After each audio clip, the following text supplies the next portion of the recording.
안녕하세요. 여러분의 재간둥이 사이다 박지훈입니다. 자, 오늘도 시원하고 재밌는 소식들로 여러분의 출근길 함께 하도록 하겠습니다.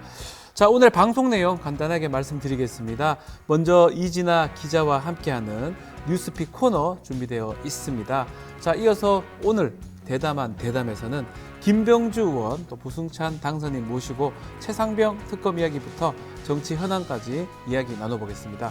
이어서 최강 디펜스 시간에는 김종대 전 의원과 함께 최근 정치 이슈 두루두루 짚어보겠습니다. 생방송 중에 궁금한 점 있으면 언제든지 댓글 남겨주시고요. 뉴스 인사이다 본격적으로 시작하겠습니다.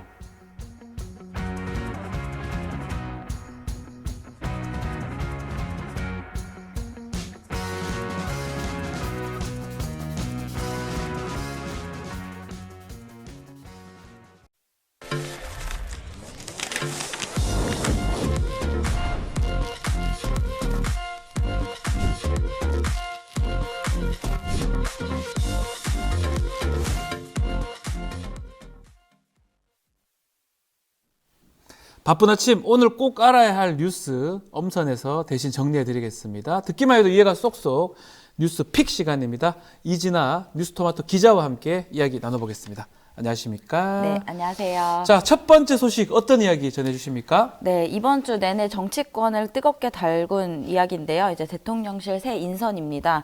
윤석열 대통령이 총선 참패 이후에 국정 쇄신을 공언을 했는데요. 네. 그 첫 단추로 인사 쇄신을 얘기했죠. 근데 일주일이 넘도록 결론을 내지 못하고 있습니다. 어제 오후까지 하마평에 오른 사람만 제가 좀 살펴보니까 한 10명이 네, 넘는 것으로 네, 있었고요. 또 어제까지 나온 소식에 따르면 이르면 오늘 아침에 인선 발표가 될 예정이라고 합니다. 제가 헤아려 보니까 10명 더 될 것 같은데. 네, 한 12명? 13명? 네. 자, 어떤 인물들이 유력하게 거론되고 있습니까? 네, 어제 오후에 나온 소식에서는 대체로 이제 비서실장의 장제원 의원과 네. 국무총리의 김한길 국민통합위원장이라고 합니다. 일단은 어제 오전에 나온 소식에 따르면요. 일단 지난 16일 날 홍준표 대구시장을 만나서 4시간 동안 윤 대통령과 긴밀한 만남을 가졌다라고 네. 이제 언론을 통해서 알려졌는데요. 당시에 홍 시장에게는 일단 국무총리를 먼저 권했지만 이거를 고사했고 홍 시장이 2명을 거론했다라고 또 알려졌습니다. 그런데 앞서 17일에 장제원 의원이 이제 비서실장을 제안받았다라는 또 언론의 소식이 나왔는데 그때는 장 의원이 제안을 받은 적이 없다 이렇게 또 선을 그어서 오늘 인선이 발표된다면 또 다른 반전이 있는지 좀 지켜봐야 될 것 같습니다. 자, 어디까지가 맞는 건지 좀 봐야 될 것 같은데 어제 낮까지 박영선 전 장관이 계속 언급이 됐었잖아요. 네.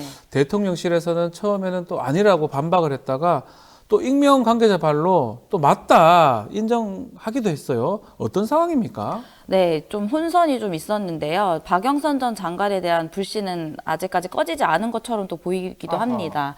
네, 또 박영선 장관에 대한 이야기가 나오고 나서 이제 박영선 장관이 또 이제 미국에 지금 현재 있는 것으로 알려졌었는데요.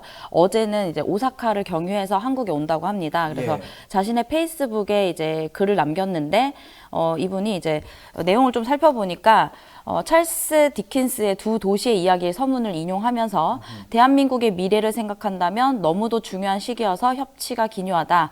그러나 지금 우리 사회는 서로 마주보고 달리는 열차처럼 두 도시 이야기처럼 보이고 있다. 이렇게 적었습니다. 네. 그러니까 현재 양극단으로 치닫는 정치 환경을 비판한 것인데요. 자신을 비롯한 야권 인사 기용의 필요성을 우회적으로 언급한 것이 아니냐 이런 해석도 나오고 있습니다. 또 이제 박 전 장관 같은 경우에 얘기 들리는 걸로는 네. 윤석열 대통령의 부부와 또 이제 박 전 장관의 부부가 또 친하다는 이야기가 나오고 있습니다. 계속 그런 얘기가 나오고 있어요. 네, 그래서 부부간에. 네, 부부간에 친분이 있어서 그래서 이제 김건희 여사가 추천한 것이 아니냐 이런 비선 이야기가 또 나오고 있습니다. 비선 이야기에다가 또 SNS에 협치가 기묘하다 썼던 네. 부분. 자, 지켜봐야 될 것 같은데 여야 반응이 나왔습니까? 네, 어제 일단 여당 의원 중에선 윤희석 국민의힘 선임 대변인은 TV조선 유튜브 강펀치에 출연해서 네. 가장 대통령과 가까운 사람, 그리고 얘기가 잘 통하고 긴밀한 얘기를 할 수 있는 그런 그림이 그려질 수 있는 사람, 그럼 장제원 의원밖에 없지 않냐, 이렇게 비서실장에 이제 방재원 의원을 얘기했고요. 네. 그러면서 윤 대통령의 당선인 시절 비서실장이었던 장 의원의 측근 중에 측근이라고 알려졌는데, 근데 이 사람이 장재원 의원이 된다고 하면 쇄신과 좀 거리가 멀다라는 비판이 나오고 있습니다. 왜냐하면 뭐 또 그 사람이 그 사람이다 이렇게 할 수밖에 없잖아요. 윤핵관이 또 네. 윤핵관을 또 뽑는다 이렇게 얘기가 나올 수 있기 때문에 그런 것 같습니다. 또 야당에서는 더불어민주당 윤건영 의원이 BBS 라디오 전영신의 아침 저널에 출연해서 말씀을 좀 과하게 드리면 아직 정신을 못 차린 것 같다. 윤석열 대통령이 이번 총선 결과를 패배라고 받아들이지 않는다는 거다. 이렇게 이야기를 했습니다.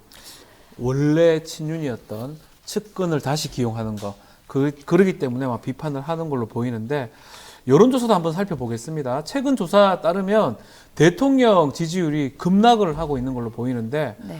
MBS 어제 최저를 기록했네요. 네, 엠브레인 퍼블릭이나 이렇게 여러 이제 한국 리서치가 함께 실시한 MBS 조사에 따르면요, 4월 3주차 전국 지표 조사에는 윤 대통령의 국정 운영에 대한 긍정 평가가 27%, 부정 평가는 64%로 나타났습니다. 긍정 평가 27%는 직전 조사 대비 11% 포인트 떨어진 수치인데요. 네, 동일한 조사로서는 이제 역대 최저치고 또 예. MBS는 사실상 보수가 과표집되는 그런 이제껏 볼 때는 합니다. 좀 많았었거든요, 사실은. 네, 맞습니다. 항상 30%대를 유지했었는데 이번에 20%로 내려왔고, 사실 저희 뉴스토마토가 미디어 토마토 의뢰했던 조사에서도 이번에 역대 최저치인 26.3%가 그렇죠. 나오면서 이번 주 내내 윤 대통령에 대한 지지율이 20%대를 계속 보이고 있습니다. 그렇기 때문에 이제 실제 뭐 레임덕이 온 것이 아니냐 뭐 이런 얘기도 나왔고요. 어제 CBS 김현정의 뉴스쇼에 나온 박성민 정치 컨설팅 민 대표는 네. 이런 말도 하더라고요. 레임덕의 세 가지 징표가 있는데, 인사가 좀 어려워지는 거, 정책에 대한 지지를 받지 못하는 것, 또 대통령실의 이야기가 기밀이 자꾸 새는 것. 이 세 세 개 가지 다 비슷하게. 네. 계속 새고 있어요. 보도가 계속 되고 있는 그런 부분. 계속 모든 것들이 다 실시간으로 좀 보도되고 있어서 진짜 그쵸. 레임덕이 온 것이 아니냐 이렇게 얘기가 나오고 있습니다. 레임덕 얘기까지 나오고 있는데, 자, 다음 소식도 한번 살펴보겠습니다. 이화영 전 경기도 평화부지사, 이 검찰의 이른바 술판 회유, 이 폭로 부분인데, 이거 관련해서 검찰하고 진실 공방이 계속 되고 있네요. 네, 일단 사건을 한번 좀 정리를 네. 해보면요. 이화영 전 부지사가 검찰이 술판을 벌여서 회유했다라고 말을 하자 검찰이 일방적인 허위 주장이라고 했고요.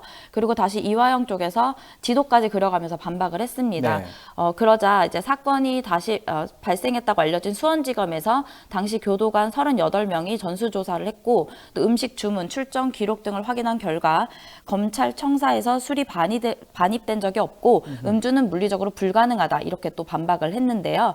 그러면서 이화영의 이런 일방적인 주장을 계속하면 법적 대응을 하겠다라고 밝혔습니다.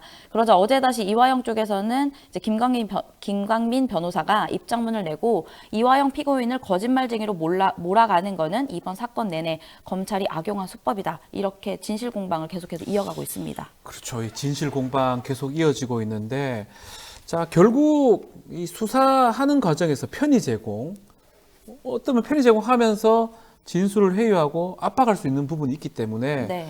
이게 편의 제공이 결국 지금 도마 위에 오른 그런 상황이에요. 네, 맞습니다. 저희 2부 프라임 코너에서 검찰 개혁 관련한 이야기로 저희 서초의 봄이 있는데, 여기서도 몇 번 다루긴 했지만 이제 검찰의 재소자 편의를 제공해서 이런 진술 같은 것을 이끌어내는 그렇죠. 것이 술 사줄 때, 밥 줄 테니까 네. 이 얘기 좀 해달라. 네, 또는 그런 거죠. 통화를 해주겠다, 전화시켜주겠다. 네, 이런 것들이 하루 이틀이 아니라는 이야기가 저희 코너에서도 얘기했지만 네. 사실 최근 언론을 통해서도 많이 보도가 되고 있습니다.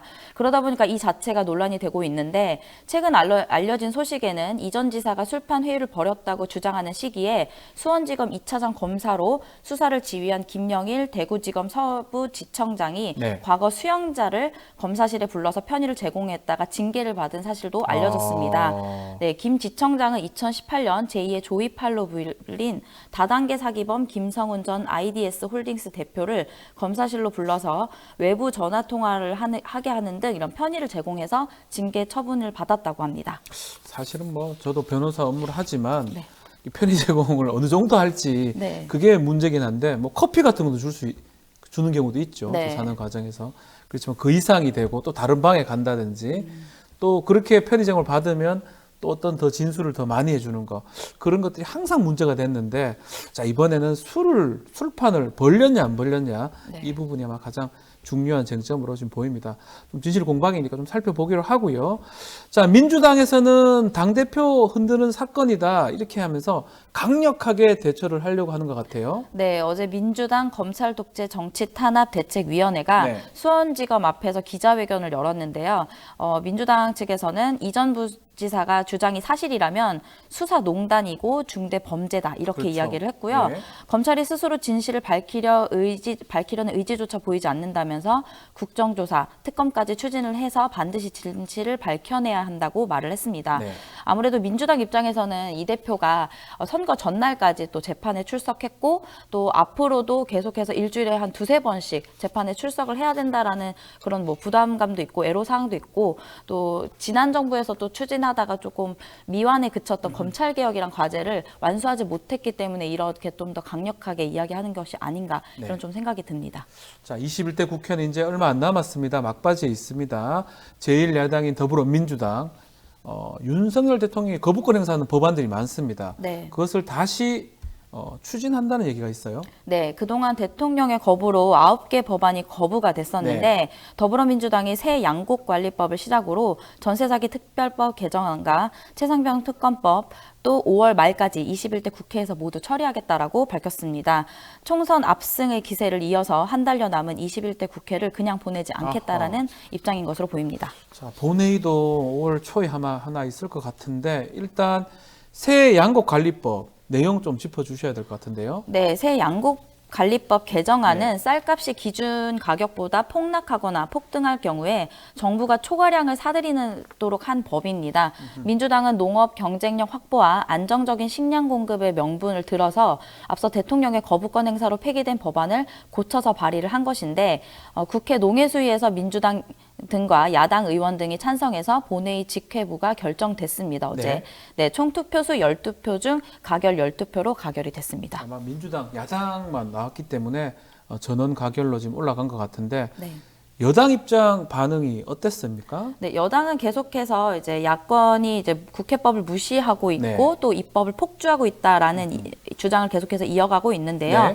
여당 쪽에서는 이 양국법 관리법을 이제 거부한 이유에 대해서 농산물을 무조건 정부가 사들여서 해줘야 되는 게 아니라 각자 경쟁을 해야 된다 이런 식의 주장을 내놓고 있습니다. 네. 그래서 오히려 과잉 생산을 불러일으켜서 장기적으로는 쌀값을 과도하게 하락을 초래할 수 있다면서 법안 처리를 반대해온 것을 여전히 입장을 유지하고 있는 것인데요. 이 밖에도 여야는 오는 5월 2일 본회의를 열어서 밀린 법안들을 처리하기로 잠정 합의했습니다. 네. 남은 법안들과 특검이 국회 문턱으로 넘어갈 수 있을지 또 지켜봐야 될 것 같습니다. 5월 2일이 이번 21대 국회의 마지막 본회의고 5월 2일 날 어떤 법안 또 특검들이 어떻게 추진이 될지 지켜봐야 될 것 같습니다. 자, 오늘 말씀 여기까지 듣겠습니다. 이진아 기자님 감사합니다. 네, 감사합니다. 네, 자 생방송 댓글 참여 계속해서 부탁드리겠습니다. 잠시 후 대담한 대담으로 다시 오겠습니다. 잠시만 기다려 주십시오.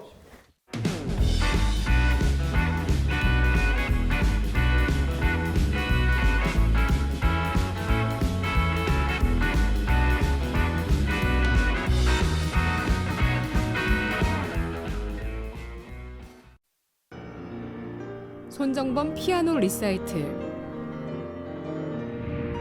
독일 ARD 콩쿠르 피아노 부문 첫 한국인 우승자.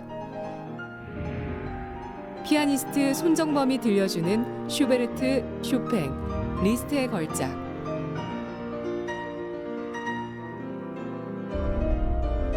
(5월 2일) 토마토홀. 많은 성원 바랍니다.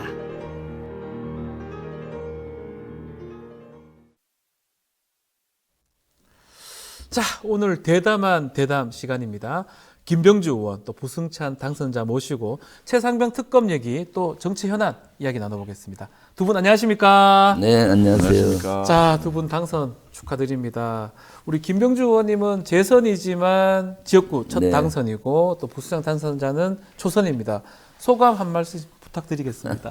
네, 아주 어려운 선거였는데 실제 이번에 남양주를 압도적으로 이겼고 네. 또 우리 민주당도 압도적으로 승리를 했습니다. 이는 아주 책임감이 큽니다. 이는 우리 지금 그 정신이 시대 정신이 살아 있다고 봅니다. 그 네. 시대 정신이 윤석열 정권의 폭정과 폭주를 심판해 달라 이러한 국민들의 열망이 녹아 있고요. 또 저 개인적으로는 우리 안보 전문가로서 윤석열 정부의 안보 참사를 막아서 전쟁의 위협을 좀 줄여달라는 것도 있고 남양주울이 또 여러 도시로 돼 있습니다. 그렇죠. 그래서 통합적인 발전을 이루어달라는 그러한 열망이 녹아들어 있다고 봅니다. 네. 부승찬 당선자님은 참 정말 억지로 얘기하면 안 되겠죠. 아주 최끝에 결정이 났습니다. 예. 소감 좀 부탁드리겠습니다. 3시 좀 넘어서 당선 결정이 났는데요. 뭐 물론 구조적으로 선거구 획정 등 여러 가지 요인들이 있었습니다만은 그럼에도 불구하고 좀 신승을 했죠. 그 의미는 저에게 상당한 정치를 하는 데 있어서 상당한 책임감을 느끼게 할 겁니다. 851표 차라는 그 아주 민주당 내에서는 가장 적은 득표차고 전국적 단위로 봤을 때도 5번째 안에 드는 그런 표차이기 때문에 이제 아까 우리 김병주 의원님께서 말씀하셨던 윤석열 어떤 오만함과 폭정 이거를 어떻게 심판할 것인가 이거에 대한 과제가 있는 거고요. 또 수지라는 독특한 도시 특성을 갖고 있거든요. 그렇죠. 여기는 뭐 산업도시와 연계된 것도 아니고 그냥 순수하게 이제 거주형 도시이기 때문에 그분들의 요구를 어떻게 반영해서 지역 정치를 발전시킬 것인가에 대한 또 무거움이 있습니다. 네. 인원님께서 아슬아슬 부승찬 이렇게 얘기를 주시네요. 네. 그만큼 아주 정말 박빙의 차이로 당선이 됐는데 두 분 다 국방하고 매우 관련이 있습니다. 네. 다 알다시피 우리 김 의원님은 사성 장군 출신이자 국방위원이고 부승찬 당선자도 지금 원래 국방부 대변인 하셨지 않습니까? 네. 두 분 다 지금 국방에 가시는 겁니까? 그러면? 아무래도 이제 제가 그나마 좀 잘할 수 있고 그 다음에 이제 무너진 윤석열 정부의 국방을 조금이라도 견제하고 균형감을 찾을 수 있기 위해서는 국방위가 맞지 않을까 싶습니다.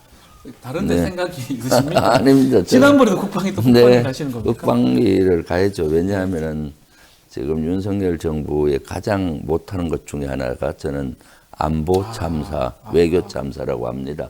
그래서 전쟁의 위협이 한반도가 점점 높아지고 있고 네. 동북아도 안보 불안정성이 높아졌잖아요. 이것을 바로 잡고 또 전쟁 위협을 낮추는 것이 무엇보다도 중요합니다. 그래서 국방 쪽을 꼭 가야 된다고 생각을 하고 있고요. 네. 저는 천만다행히 부승찬 우리 당선인이 예.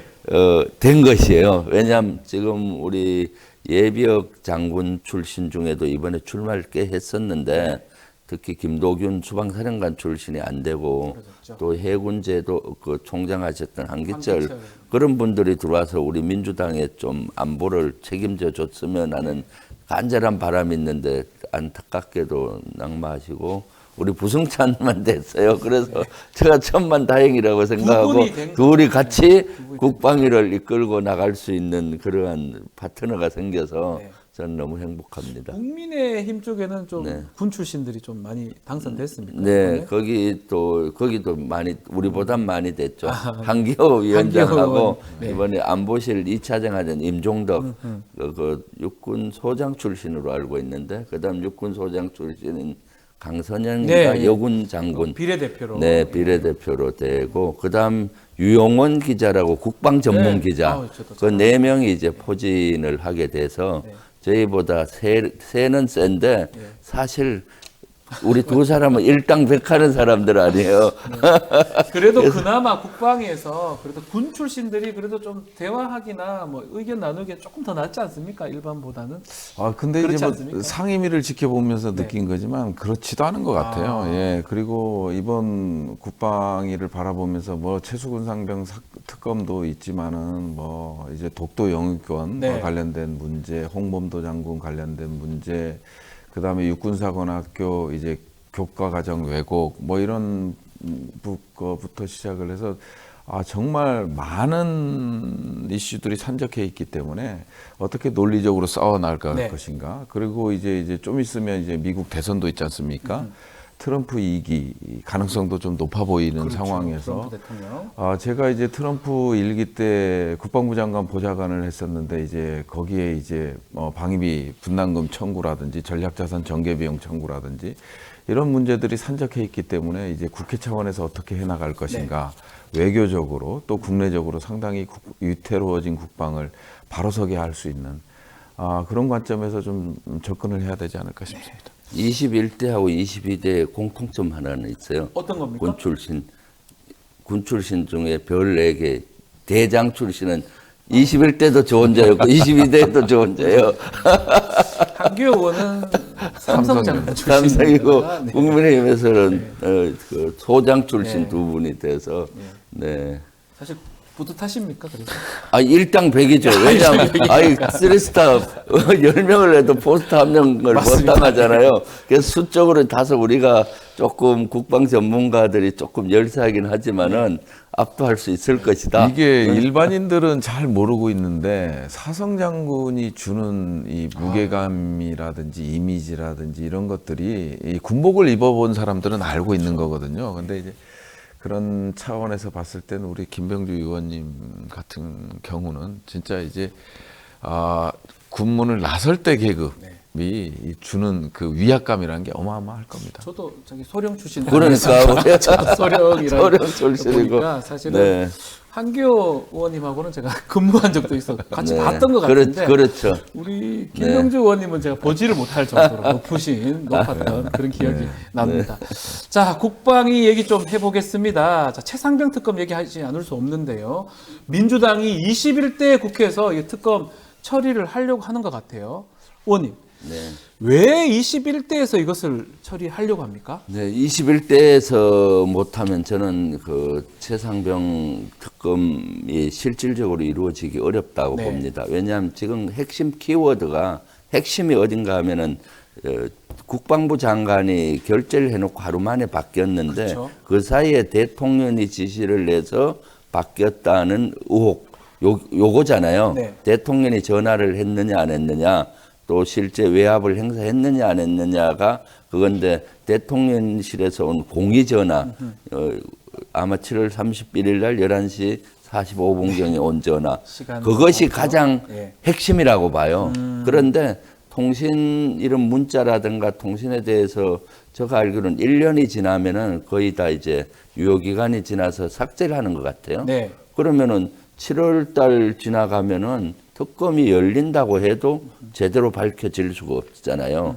예를 들어서 통신 기록과 통화 내용 이런 것들을 확인해야 되는데 그렇기 때문에 사실은 21대 5월 달에 이것을 확실히 짚고 넘어가지 않으면은 22대 와서 또 발의하고 하면 시간이 오래 걸리잖아요. 네. 그렇기 때문에 5월 2일 날 좀 국회 본회의를 꼭 통과를 하고 5월 중에 결정을 해야 된다라고 저는 생각을 합니다. 1년 시간이라는 게 있기 때문에 그렇다고 말씀하셨는데 이게 만약에 또 거부권 행사하게 되면 21대에서 통과 가능성이 있을까요? 우리 시청 저는 가능성은 희박하다고 봐요. 이제 거부권이 왜 그러냐면 이제 윤석열 특검의 이제 칼날이 이제 윤석열 대통령을 향하는 것이기 때문에 네. 그리고 거부권을 행사할 거라는 간접적인 느낌을 받은 거는 결국 국무회의 모두 발언 아니겠습니까? 본인은 다 잘났고 하지만 이제 미처 살펴보지 못한 곳이 있었다. 이거를 강력하게 내가 하고 있는 국정기조를 바꿀 마음이 없다. 지금 이런 상황에서 본인에 대한 어떤 차원의 서면 조사가 됐든 뭐가 됐든 그 칼끝이 이제 본인을 향할 텐데 이거를 거부권을 행사 안 할 것으로 보기는 좀 어렵고요. 총선의 패배에 대해서도 본인은 이제 패배했다고 생각을 안 하는 느낌이 좀 많이 들어서 거부권 행사가 이제 당연한 것이라고 좀 보여지는 게 좀 안타깝고요. 우리 김병주 의원님께서도 말씀하셨지만 이제 통신기록 조회라든지 이런 것들이 남아 있잖아요. 그렇죠. 그게 이제 1년이 지나면 이제 자동 폐기가 되는 그런 상황에서 대통령실과 이제 경찰청이 어떻게 연계돼 있고 대통령실과 군은 어떻게 연계돼 있고 그다음에 국방부 장관과 이제 군 검찰은 또 어떻게 연결돼 있고 군 검찰과 경찰청 간에는 어떤 구도가 이렇게 맞춰져 있는지 이런 것들을 지금 공수처나 이런 데서 전혀 파악을 못 하고 있는 상태이기 때문에 정말 시간이 없다라는 것이죠. 그래서 참 안타깝다. 뭐 21대 국회에서 처리가 안 된다면 결국 22대 국회로 넘어갈 거고 22대 국회에서 이 최상병 특검이 1순위로 진행이 되는 겁니까? 어떻게 되는 겁니까? 저는 그렇다고 봅니다. 왜냐하면은 이번 총선 과정에서 봤을 때 보수에서도 국민의힘 지지자도 최상병 특검에 대해서는 분노하는 지점이 많아요. 이거 너무나 잘못됐다. 네. 꼭 특검 가야 된다. 그래서 이번 총선의 민의의 가장 핵심이 최상병 특검 문제라고 봅니다. 네. 그렇기 때문에 지금 우리 당에서도 이 총선 끝나자마자 이걸 제일 큰 이슈, 첫 번째 이슈로 들고 나와서 지금 꼭 관철시키기 위해 노력하고요.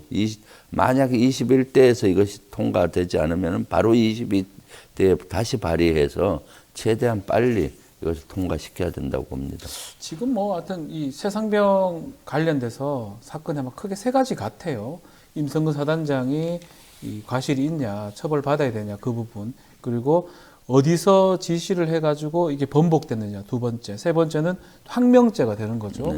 박정훈 대리 항명죄 되는 건데 그 세 가지 중에 가장 핵심은 사실은 그 지시했거나 번복시킨 그 부분이 핵심이 되겠네요. 그렇죠. 예. 그 제가 봤을 때는 지금 뭐 김계환 사령관부터 그다음에 이종섭 장관의 이제 워딩이 달라지고 있지 않습니까? 네. 예, 워딩이 이제 총선 끝나고 나서 이제 완전 인식 자체가 바뀌었다.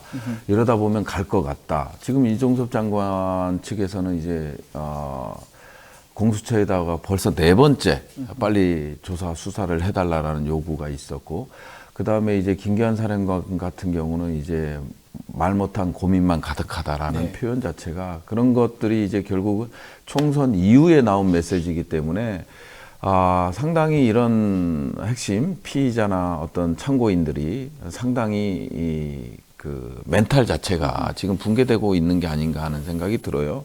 그리고 지금 국민의힘에서는 이제 뭐 당선인 총회를 통해서 처음에는 뭐 안철수, 조경태, 뭐 김재섭, 뭐 김용태, 뭐 이런 분들이 이제 최상병 특검에 대한 정당성 이런 것들을 얘기하기 시작했지만 총회 이후에는 다시 말을 바꾸거나 아예 침묵하는 상황으로 가고 있거든요.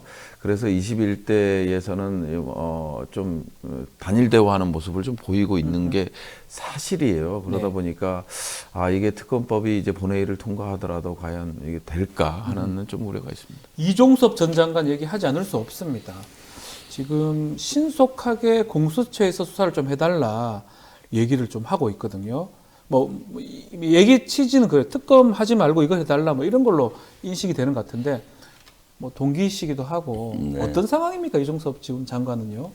많이 고민이 많을 겁니다. 실제 본인이 저는 그 모든 거를 대통령이 지시를 해서 어쩔 수 없이 본인이 했는데 본인이 모든 거를 책임을 지는 형국으로 지금 몰리고 있잖아요. 아마 저는 대통령의 지시 때문에 그랬다고 저 개인적으로는 확신을 하고 있는데 그러는데 이제 코너에 몰리니까 본인이 다 하기엔 억울하다 생각하지 않겠습니까? 그러니까 이제 점점 메시지들이 바뀌어지는 것 같아요. 그 중에 하나가 경찰에서 이첩한 서류 있잖아요. 그렇죠. 그 해병대 수사단에서 경찰로 이첩한 자료를 다시 국방부로 해서 오는 거는 자기 지시가 아니다라고 이렇게 변호사 측에서 얘기했잖아요. 그러니까 자기 지시로 해수를 안 해왔다면 어디겠습니까? 대통령실이 개입을 해서 해왔다는 의미로 받아들일 수밖에 없잖아요. 그리고 사실 정황상도 이종섭 장관 지시로 해오기가 그 당시 어려웠을 겁니다. 왜냐하면 이 당시 이종섭 장관은 해외 출장 중이었어요. 그렇습니다. 그럼 시차도 차이가 나고 그래서 아마 해병대 사령관에 대한 집단 항명죄나 이런 건 지시했을 수 있는데 구체적으로 뭐 서류를 다시 해수해 와라 뭐 이런 경찰로 것까지 갔던 거를 예. 군 검찰이나 군대로 다시 다시 해소하는 해소하라 거. 이런 네.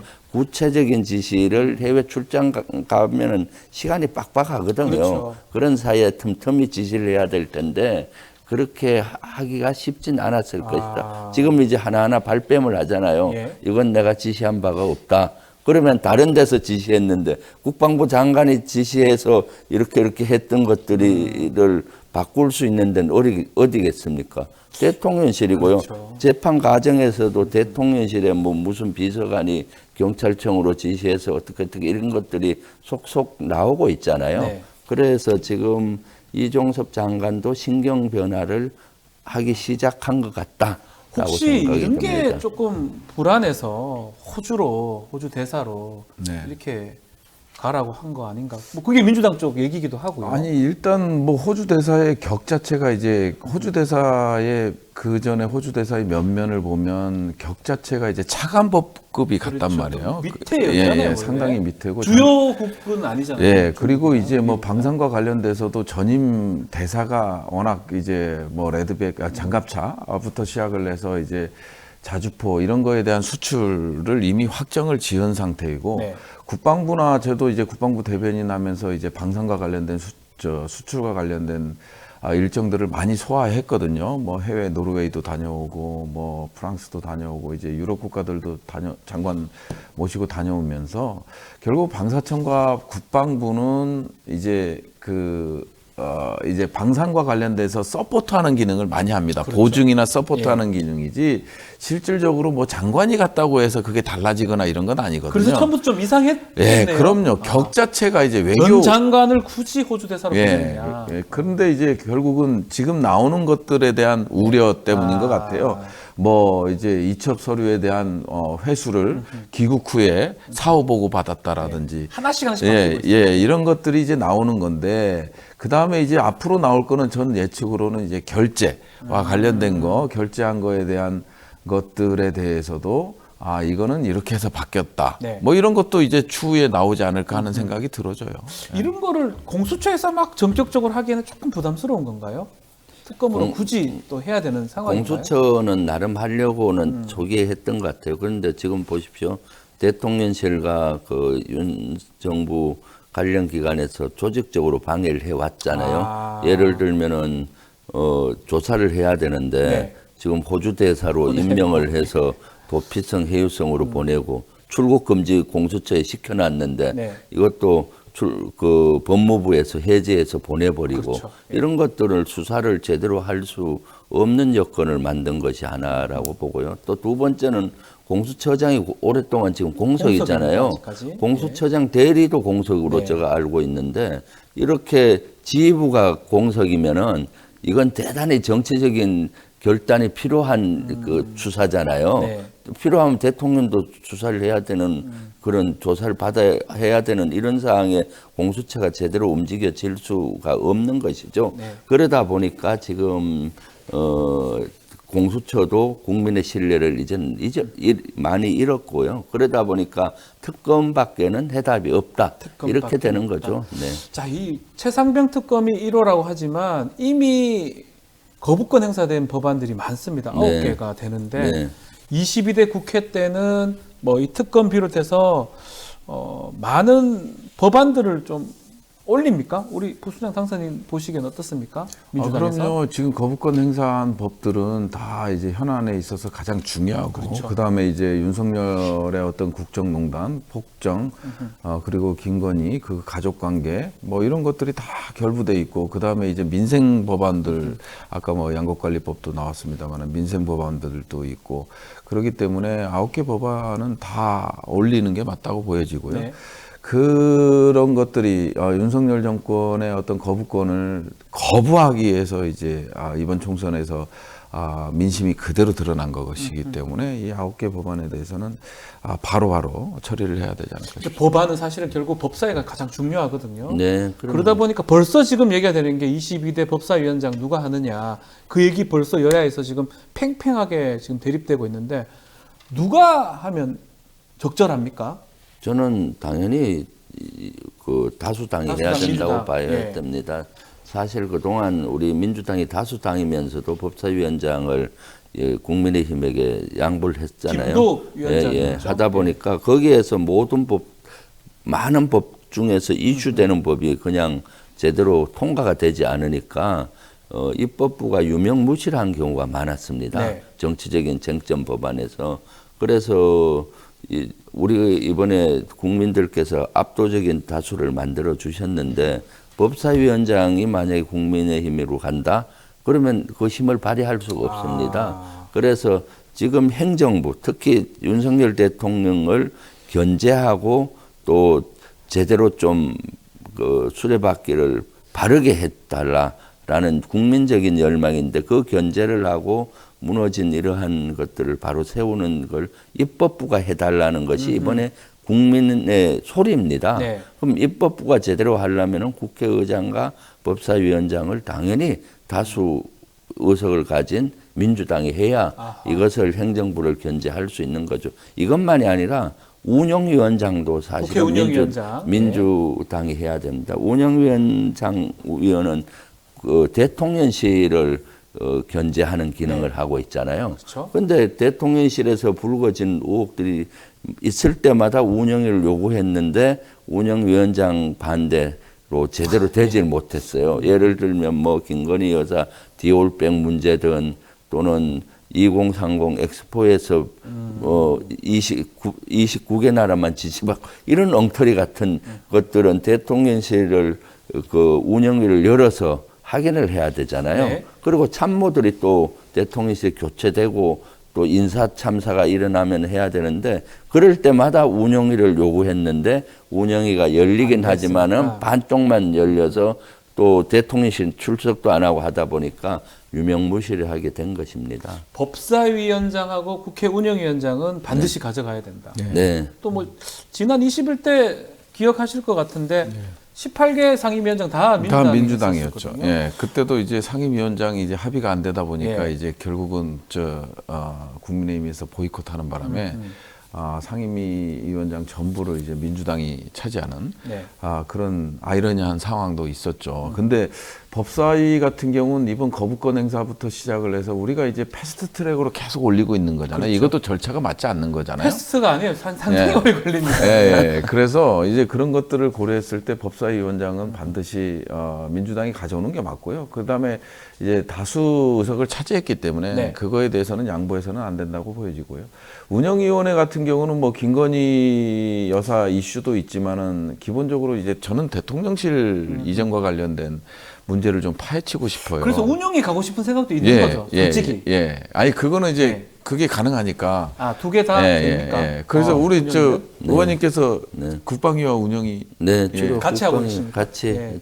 그래서 이제 왜냐하면 그때 당시 이제 정책 결정 과정에서 어떤 보고서가 올라가고 예산은 어떻게 올렸고 이런 것들을 전반적으로 봐야 되는 거거든요. 국가 정책 결정 과정인데 그 중대한 정책 결정을 대통령실 이전이라는 중대한 정책 결정을 정말 날림으로 했다라는 거예요. 단 4일 만에 결정하고 국방부에 통보했다. 그러면 거기에 맞게 그 절차적 정당성을 확보했느냐, 위법했던 사항은 없느냐, 의사결정 기구는 뭐였느냐, 인수위는 아니었단 말이에요. 인수위가 공식 출범하기 전이기 때문에. 그러면 우리가 합리적으로 의혹을 제기할 수 있는 게 비선에 의해서 결정되고 그냥 구두로 야 대통령실 내 용산으로 갈게 이것밖에 안 되는 거거든요. 그러다 보니까 이제 헌법이라든지 국가재정법이라든지 인수위법이라든지 이런 것들을 전반적으로 위배한 이런 소지를 추정할 수 있기 때문에 이런 것들에 대해서는 우리 구수정 장선이는 운영이 가야 되는 22대 국회 가서 딱 하고 싶은 게 확고합니다. 몇 개는. 예. 지금 보면 예. 운영이 가셔야 돼요. 국방이 아니 가셔야 저는 되고. 어떤 면에 봤을 땐 최수근 상병보다 더 크다고 봐요. 이 국가의 중요 정책 결정은 국무회의 의결 사항이잖아요. 근데 이제 그게 이제 미래 권력으로 이양되다 보니까 인수위에서 인수위법에 7개 조항인가요? 이게 나와 있는데 대통령실 이전과 관련된 항목은 법 조항은 없어요. 그러면 최소한 지금 윤석열 정권에서는 대통령실 이전과 관련된 절차적 정당성에 대한 문서, 아하.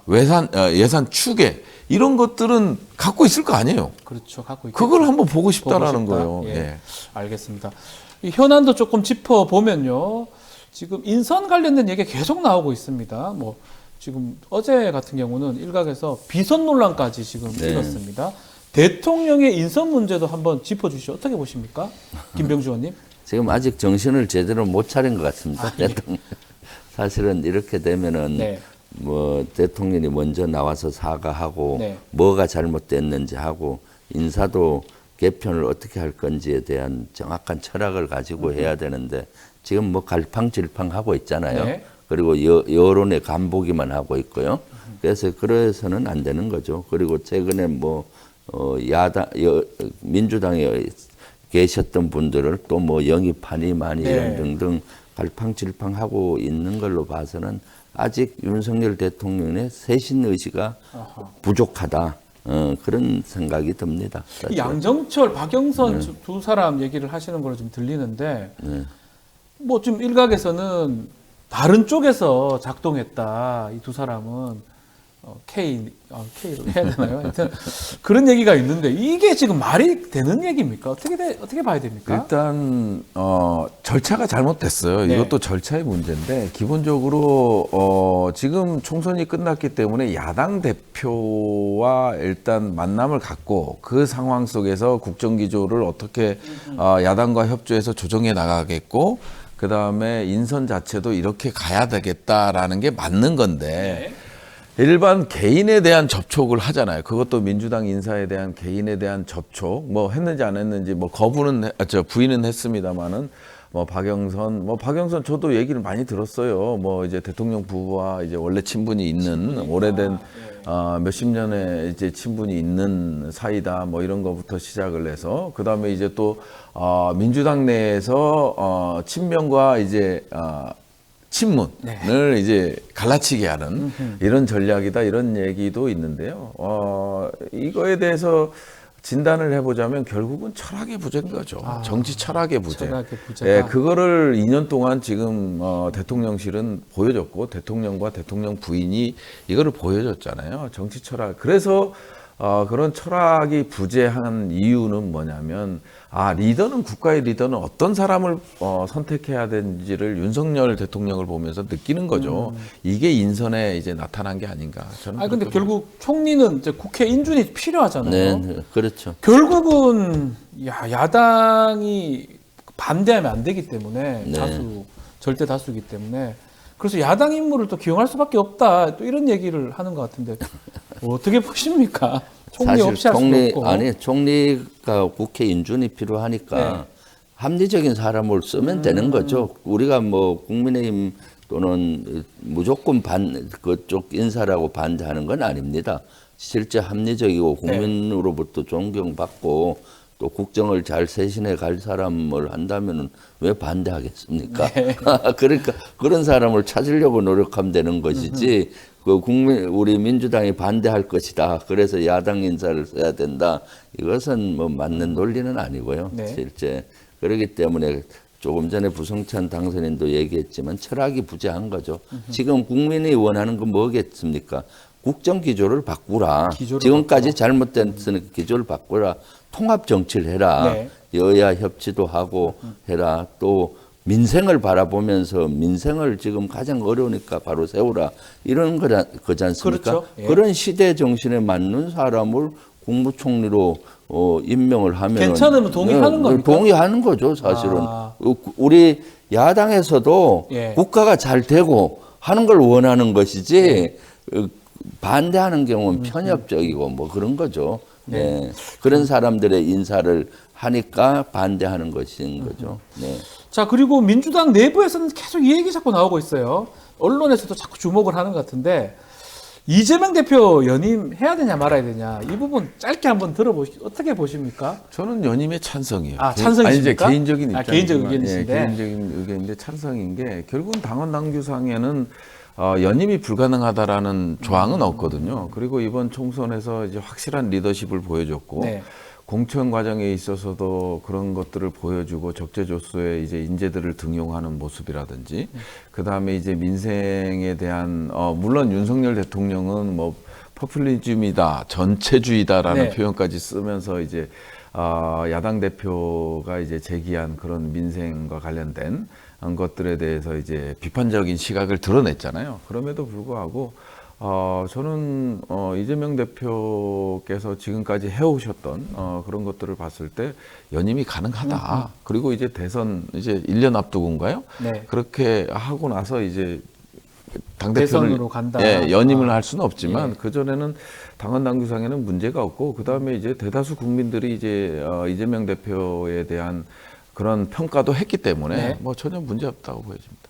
우리 저는 김병주 의원님 말씀도 한번. 지금 아직 뭐 사실 이재명 대표 연임이냐 아니냐 네. 이런 얘기는 시기상조라고 일단 봐요. 지금 당장 이번 총선의 민의에 따라서 네. 민의는 민생을 바로 세워달라, 국가를 바로 세워달라 하지 않습니까?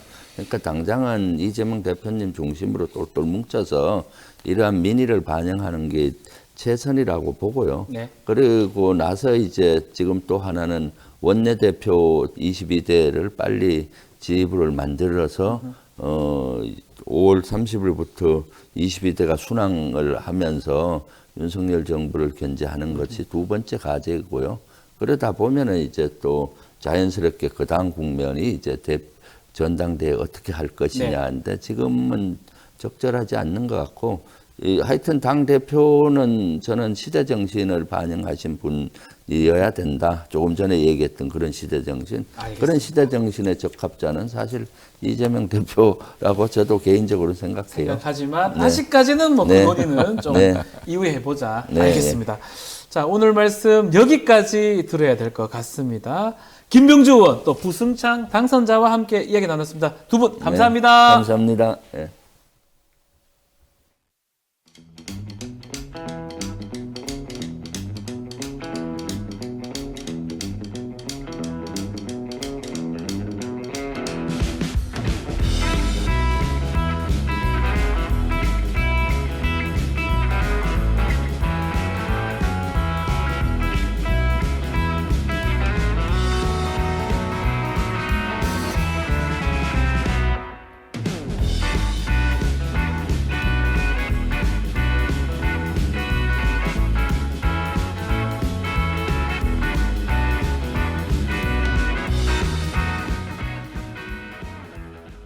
자, 급박하게 돌아가는 한반도 정치 또 안보 상황 매주 금요일 이분과 함께 짚어봅니다. 금요 시사계의 진보 달마대사 김종대 전 의원의 최강 디펜스 코너 시작해 보겠습니다. 김종대 전 의원 전화 연결돼 있습니다. 의원님 예. 안녕하십니까? 안녕하십니까. 네, 의원님. 자, 예. 이 질문부터 한번 드려보겠습니다. 윤석열 대통령 총선 관련 메시지 아마 들으셨을 건데 예. 어떻게 들으셨어요? 저는 담화 있기 전에 아침 방송에 나가서도 네, 전혀 기대하지 마라. 세 가지가 빠질 거다. 세 가지가. 예, 반성, 혁신, 확장성. 이 세 아하. 가지가 누락돼 있을 거다. 예, 예, 일단은 반성을 하는 거는 자기 자신이 스스로 용납을 못하기 때문에 네. 사과나 반성은 없다. 음흠. 두 번째는 모든 걸 내려놓고 바꾸겠다. 이래야 되는데 그것도 불가능하다. 네. 세 번째, 고로 앞으로 윤 대통령 지지율은 DK에 갇혀버릴 거다. 그래서 이제 국정의 지지에 대한 확장세가 이제 여기서 멈추고, 음흠. 저는 2016년에 박근혜 대통령이 우병우 사태 이후에 20%대로 내려앉습니다. 네. 지금 그 구간이 시작이 됐다. 지금 그래서 지지율 이거를 자체가 좀 떨어지고 있습니다. 예. 예, 그래서 대인저존, 대통령이 위험 구간에 진입했다고 보고요. 뭐 여당 내에서도 안전벨트 잘 매자고 하는 그 말도 먼저 알고 있는 거 아닌가 하는 생각이 듭니다. 상황이 좀 안 좋을 것이다. 예측대로 간다. 이렇게 말씀 주셨는데 첫 번째 과제가 인선 같긴 해요. 그래도 뽑아야 될 것 같은데 이 투톱 대통령실 비서실장이랑 국무총리 투톱 인선이 계속 숙고가 길어지고 있는 것 같습니다. 여러 사람들이 뭐 하마평에 오르고 야당 인사들도 지금 거론이 되는데 이것도 좀 논란이 되는 것 같아요. 비선 논란이 되는 것 같기도 하고요. 어떻게 보고 계십니까? 예, 이 역시 두 가지 측면으로 나타나는데요. 첫 번째는 총선 이후 혼란 상황을 틈타서 일단 자기들의 좀 권력을 확대하고자 하는 어떤 개파나 세력의 헤게모니 경쟁이 본격화됐다고 보여지거든요. 네. 이제 공식 라인, 비공식 라인, 음흠. 또 이런저런 어떤 세력들이 이제 그동안에 어떤 권력 중심부로 진입하기 위한 나름대로 구상을 경쟁을 하고 있는 것이다. 네. 이게 첫 번째 요인이라면 두 번째는 윤 대통령이 그거를 용인하고 방치하거나 심지어는 즐기기까지 한다는 겁니다. 아, 즐긴다고요? 네, 어떤 권위주의형 그 지도자한테 우리가 흔히 보는 모습인데 네. 충성 경쟁을 시키거든요. 아. 그러니까 이거는 윤 대통령이 경로할 일이 아닌가 봐요. 음흠. 이랬으면 다른 때 같았으면 벌써 대통령 경로 뭐 하고 누가 해결사로 나서고 이럴 건데 네. 지금은 처음에 김부겸 의원의 국무총리설로부터 시작해가지고 맞습니다. 예. 예, 지금까지 자고 일어나면 뉴스가 바뀌거든요. 이거는 대통령이 조장한 판이라고밖에 볼 수가 없고 네. 그런 면에서 저는 대통령이 충성 경쟁을 유도하거나 조장했다고까지도 보여지는 대목이죠. 오히려 대통령이 만든 판이다. 근데 일각에서는 또 김건희 여사 얘기를 하면서 뭔가 비선 논란이 있는 거 아니냐 이런 얘기도 하거든요. 이런 부분 어떻게 보십니까? 그 문제 역시도 네. 대통령이 열어준 공간을 비집고 들어오는 말하자면 이게 그 옛날 조선 500년 역사 보면은 네. 허구한 날 훈구 대신하고 외척하고 싸움이란 말이에요. 예. 그런 어떤 그 세도 정치 시대나 있을 법한 어떤 그 헤게모니 경쟁 내지는 세력 갈등 같은 이런 양상의 어떤 프레임이 짜지고 있는 것 같아요. 네. 이건 매우 우려스러운 대목입니다. 이렇게 되면은 공직 사회가 대혼란에 빠지죠. 그러니까 대통령 의중을 몰라서 헤매는 거거든요. 의중을 몰라서. 그러니까 대통령실이 우선은 그 피해자가 될 거고 또 어느 게 대통령 의중이냐 이런 걸 갖고 혼란에 맞아요. 빠지면은 공직 사회가 일을 못 하죠. 아하.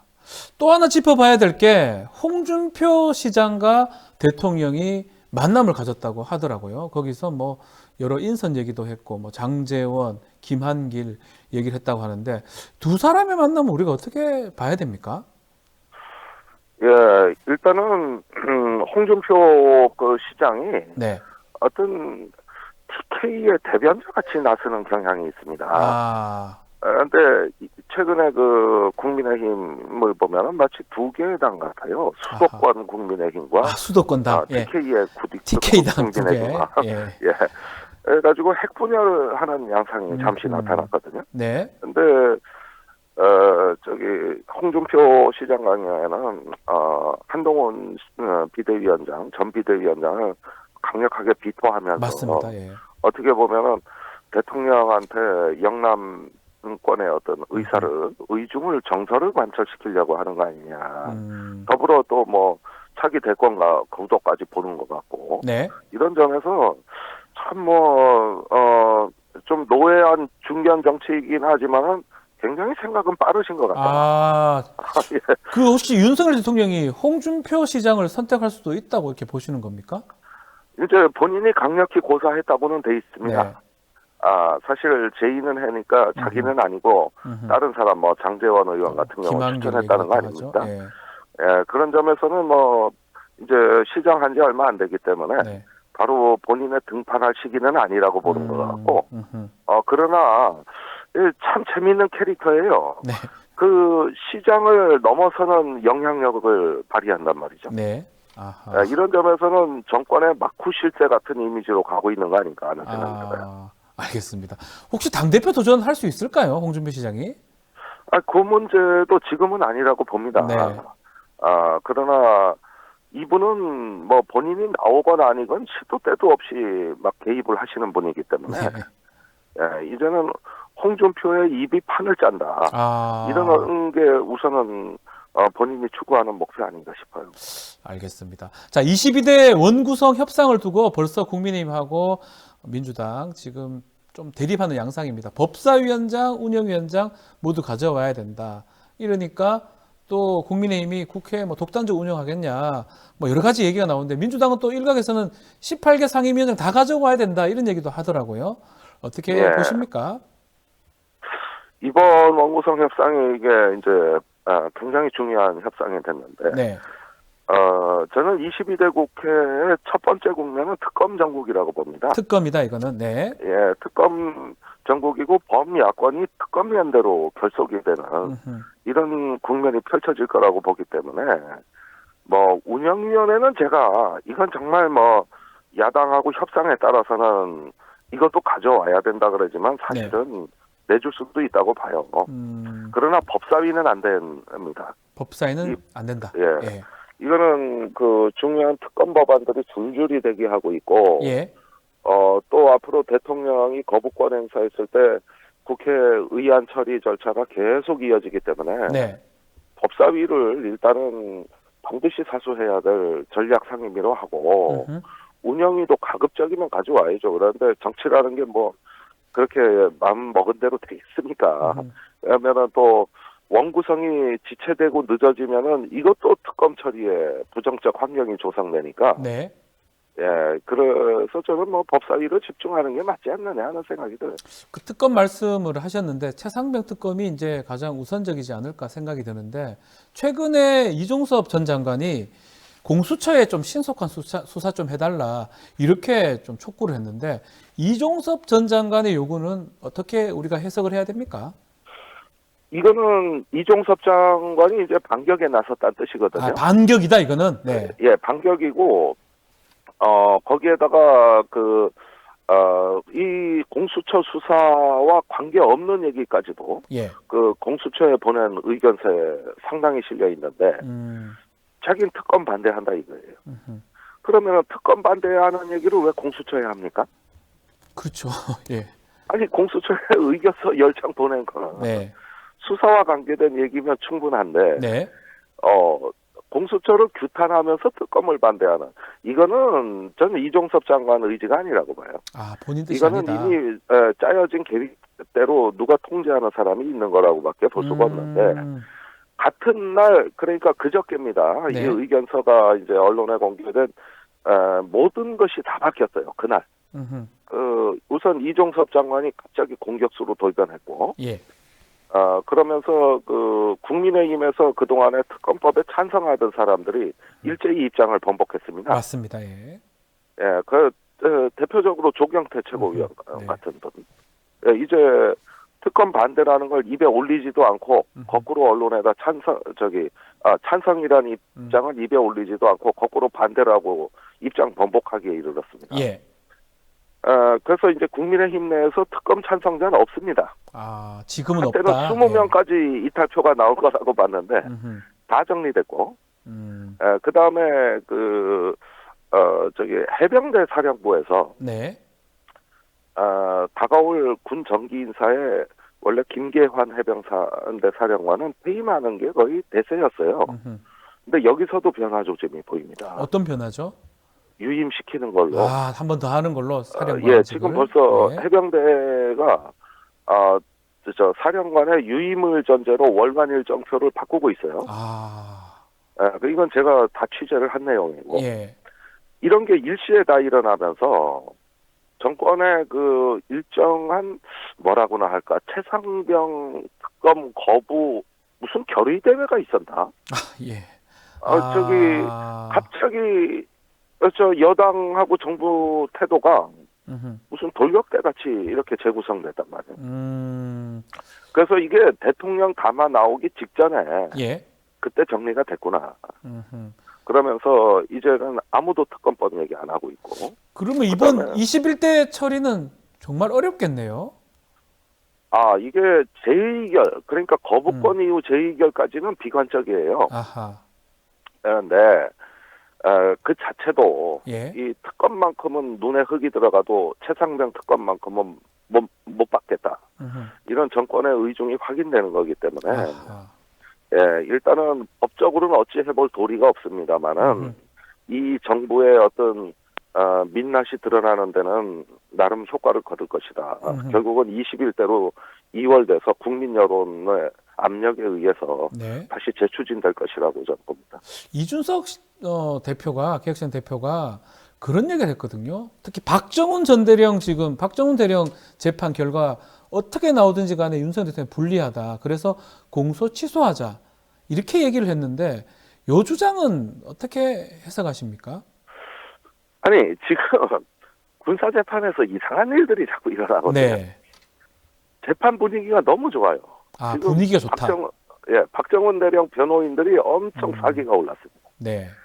그 재판부가 박정훈 대령에 계속 우호적이고, 그 다음에 그 1월, 2월 재판에서 검찰이 증거로 채택하지 않은 수사 자료들이 네. 변호인 요청에 의해서 대공개가 됩니다. 아. 엄청난 자료들이 방출이 되는데 주로 통화 기록이거든요. 예. 이걸 통해서 우리가 대통령실과 이종섭 장관의 외압이 사건이 거의 다 구성이 된 겁니다. 아. 그런데 재판 이거는 기록으로 나왔다는 거죠? 그렇습니다. 아, 예. 그래서 이거는 재판부의 판단 없이는 불가능한데 예컨대 통신 기록 같은 경우는 네. 검찰이 증거 목록에 포함 안 시킨 걸 변호인들이 찾아내서 요청하니까 재판부 명령으로 공개된 거거든요. 아하. 이런 추세로 봤을 때 이번 재판 결과는 소신 있는 군 판사들이 어떤 양심적인 판결을 할 거라고 우리는 기대하고 있고, 네. 이렇게 됐을 때는 이제까지의 그 항명 사건에 대해서는 정당성이 이제 사라지는 것이거든요. 네. 그래서 뭐 이준석 대표는 무죄가 나오면은 탄핵으로 갈 수도 있다, 뭐 여러 가지 얘기를 하고 있는데 사실은 그건 이미 정해진 길이라고 봅니다. 그리고 설령 1심에서 군사재판에서 가벼운 어떤 그 처벌로 유죄가 나온다 할지라도 이건 민간법원으로, 고등법원에서는 민간법원으로 이관되기 때문에 네. 전 박대령의 좋은 결과를 확신합니다. 그러면 책임을 물어야죠. 이때까지 이 소동을 만든 책임을 물어야죠. 그런 그럴 때 의미에서 예. 이 점에 관해서는 이종섭 전 장관도 말이 없습니다. 검찰에 보낸 그 의견서에 그 장황하게 특검 반대 얘기를 하면서도 네. 자기가 항명죄로 박정훈 대령을 수사한 거거든요. 그렇죠. 예. 그런데 이런 지시를 내린 부분에 대해서는 일체 말이 없죠. 그렇죠. 처음 시작할 때 항명 수괴였어요. 예. 저도 뭐 군판사 잠깐 했었는데 이 수괴 항명 수괴죄 제가 본 기억이 한 번도 없었는데 뭐 지금은 항명죄긴 하지만 네. 그건 뭐 전시에는 사형에 처할 그렇죠. 수 있는 아주 중대한 범죄인데요. 중형을 네. 할 수 있는 제목이고 수괴는 빠집니다. 네. 빠져 있는 그래서 그냥 상황입니다. 항명죄로 되죠. 예. 자, 이게 총선 이후에 이제 정치 지형이 좀 바뀌었기 때문에 앞으로 이 사건 해결도 뭐 이 22대 국회 가면 긍정적으로 풀려갈 것이다. 의원님 그렇게 전망하시는 겁니까? 이게 네. 좀 긍정적인 상황이 될 수가 없는 게 이게 네. 파국적 상황까지도 갈 수 있는 파국적으로 예, 왜요? 예, 이건 정말 시청자들이 아셔야 될 게 네. 지금까지 나온 모든 특검, 네. 예컨대 대장동이라든가 김건희 여사 특검이라든가 하는 특검보다도 이 최상병 특검이 몇 배나 더 중요한 거예요. 그거는 대통령은 이게 마지노선을 넘는 거라고 보고 있는 것 같고, 대통령 입장에서 이게 가장 마지노선이 절대 안 된다. 이렇게 본다는 절대 안 거죠. 된다. 예. 거기에다가 관련자들도 엄청 많습니다. 뭐 국회의원 당선된 임종득 전 대통령 안보실 2차장을 비롯해서 네. 국방부 차관, 해병대 사령관, 또 대통령실에도 국방비서관, 그다음에 공직기강 비서실에 경찰에서 파견됐다고 하는 박모 경정, 네. 이런 사람들이 일사불란하게 외압을 행사하고 그 정점에는 대통령이 있는 거거든요. 이런 사건은 다른 특검이 주로 과거의 일을 이제 와서 진상규명하자고 하는 것인데 반해서 네. 최상병 특검은 이 정부에서 현재 진행형으로 벌어진 일이고 지금 이 순간에도 외압은 계속되고 있거든요. 네. 그러니까 이거는 절대 받을 수 없는 배수진으로 아마 의미 설정을 해놓은 거기 때문에 네. 아마 이거는 뭐 국민과 싸우는 한이 있더라도 자기들은 맞겠다. 이런 게 결국은 대통령의 어떤 운명도 재촉하지 않을까 저는 그런 생각까지 해봅니다. 알겠습니다. 자, 외교안보 관련 이슈도 잠깐 짚어보겠습니다. 윤석열 대통령이 어젠가 기시다 총리하고 전화 통화를 했고 북한 문제든지 또 한미일 공조 발전 방향 논의를 했다고 하는데 현 시점에 이 통화 어떤 의미를 부여해야 됩니까? 예, 그 기시다 총리가 최근 자위대 지휘 체계를 변혁했어요. 네. 이제 자위대 올해 연말에 합동군 사령부가 탄생합니다. 아, 그러니까 자위대가 그 사령부가 없는 군대였거든요. 없었습니까 이때까지? 예. 예, 그래서 육상, 해상, 맞아요. 공중 자위대가 따로 해상 돌아가지고 자위대였습니다. 예. 전투 행동을 조직할 수가 없는 군대였는데 이 문제가 해결이 되면서 주일미군 사령관도 삼성장군에서 사성장군으로 바뀐다는 관측까지 나오고 있거든요. 예. 그래서 미일 동맹이 이제는 전쟁할 수 있는 동맹으로 바뀝니다. 이거는 지금까지 일본이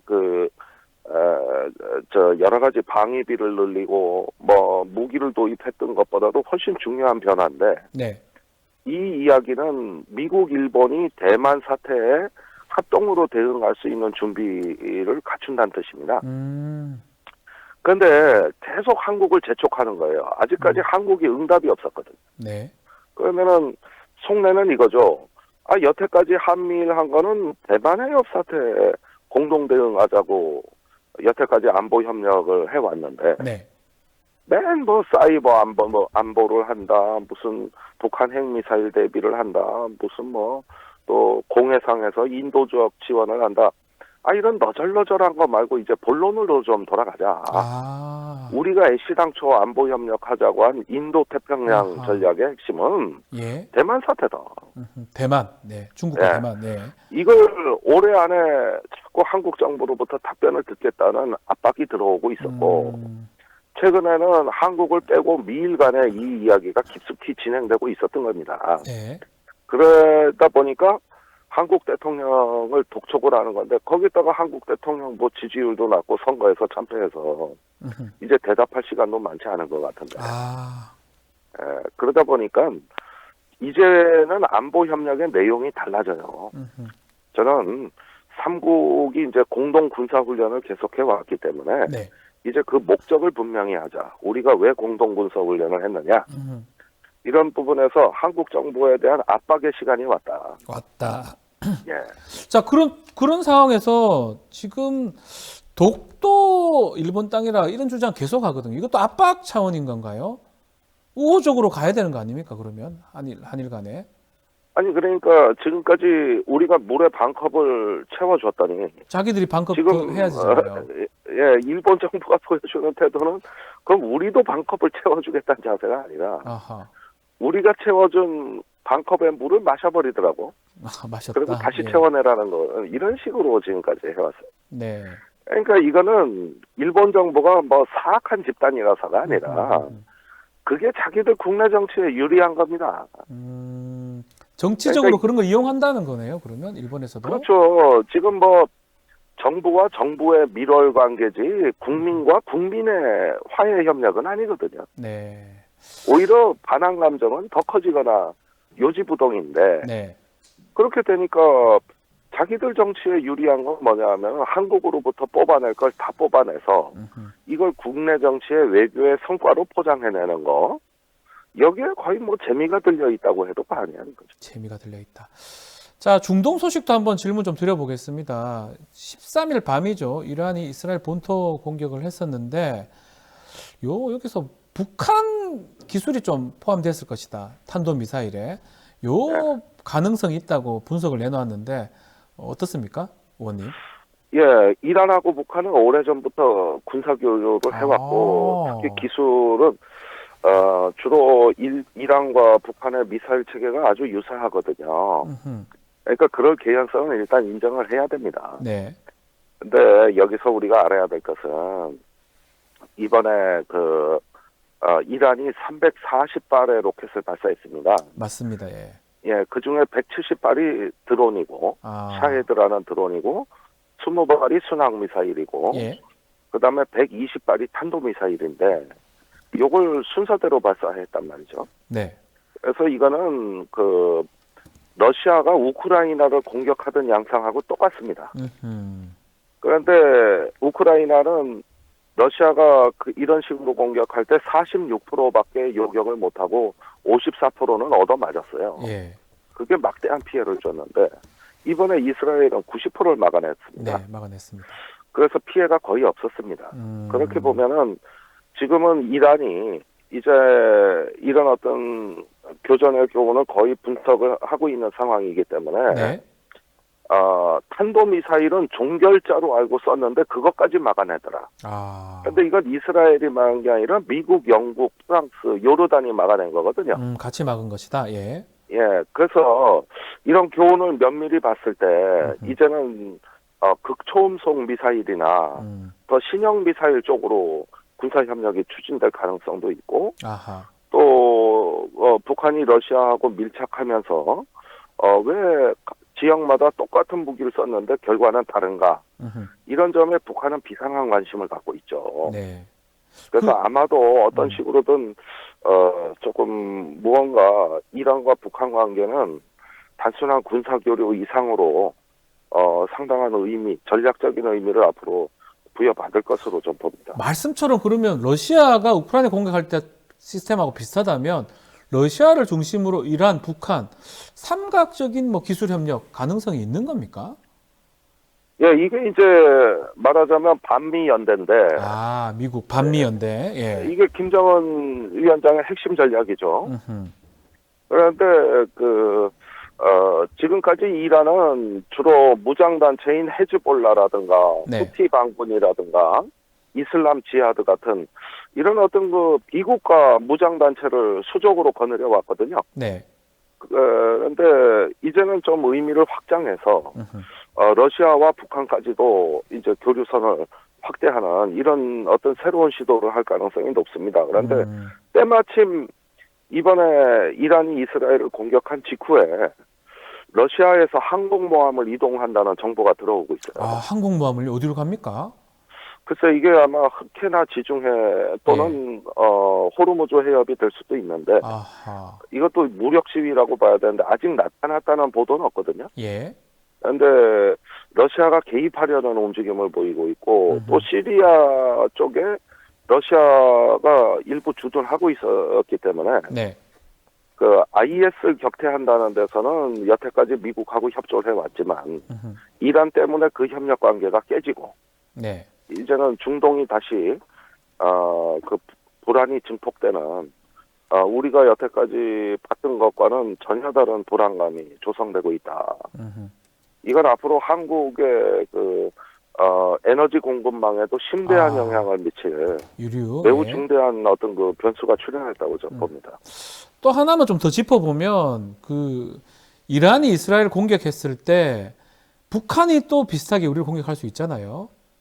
우리가 충분히 뭐 이스라엘이나처럼 이렇게 방어할 수 있는 능력 갖고 있는지 이 부분이 좀 전혀 궁금합니다. 다릅니다. 예. 아, 다릅니까? 예, 우선 이란이 이스라엘 공격하는데 그 비행 거리가 1000km입니다. 멀죠. 이란하고 이스라엘 거리가 너무 멀죠. 예. 예, 1000km면은 북한에서 일본도 넘어가는 거리거든요. 아, 몇 시간 걸리겠네요, 오는데.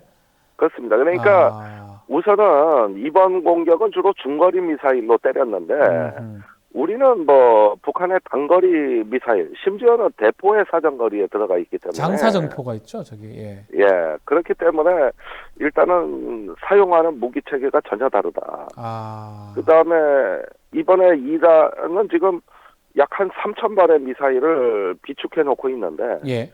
그 중에서 탄도미사일은 120발밖에 안 쐈어요. 음, 이걸 다량으로 사격하는 게 북한 전술인데 만약에 장사정포 단거리 미사일하고 네.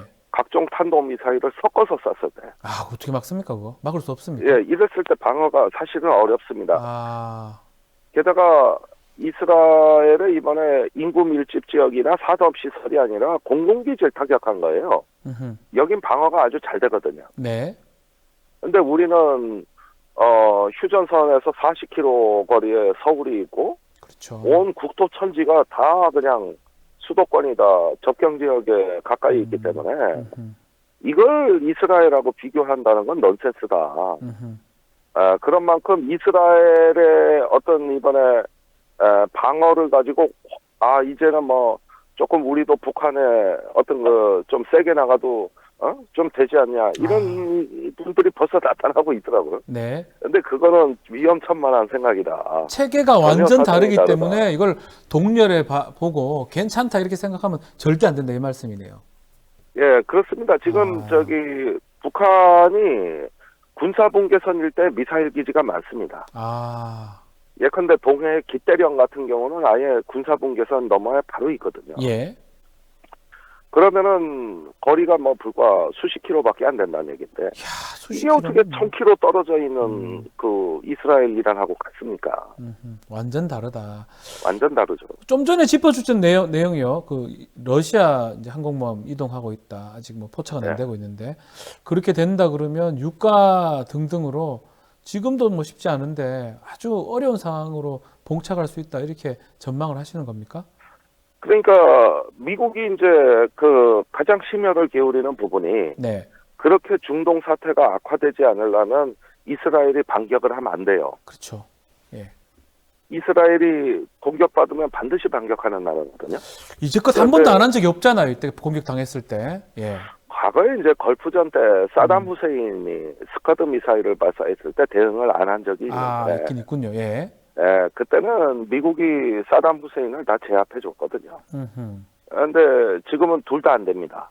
이스라엘 반격도 안 되고 네. 지금 이란을 미국이 침공할 수도 없어요. 그렇게 되면은 호르무즈 해협은 봉쇄된다고 봐야 됩니다. 그런데 우리나라 석유 수입의 72%가 네. 호르무즈 해협을 통과합니다. 그뿐만이 아니라 LNG, 액화가스 역시도 카타르에서 도입을 하는데 그게 바로 또 마비된 거죠. 네. 이러면 뭐 한국은 비상사태거든요. 알겠습니다. 좀 상황이 그러니까, 급박할 수 그래서 있다. 예. 그래서 우선은 미국은 이스라엘 반격을 이제 반대하는데 이스라엘은 반격하겠다는 거거든요. 그렇죠. 이스라엘 성격상 예. 말을 안 들어요. 네. 그래서 지금은 달래고 어르고 윽박 피르고 별짓 다 합니다. 네. 알겠습니다. 자, 오늘 말씀 여기까지 들어야 될 것 같습니다. 감사합니다, 의원님. 네, 고맙습니다. 예, 지금까지 김종대 전 의원과 말씀 나눴습니다.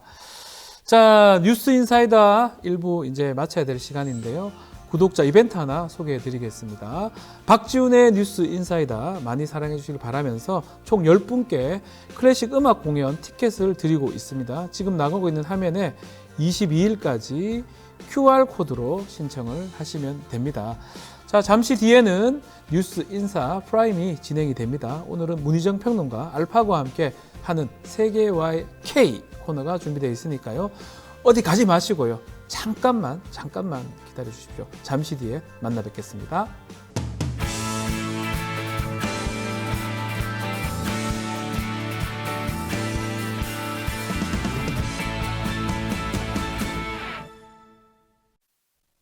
깊이 있는 고품격 시사대담 뉴스 인사 프라임 바로 시작하겠습니다.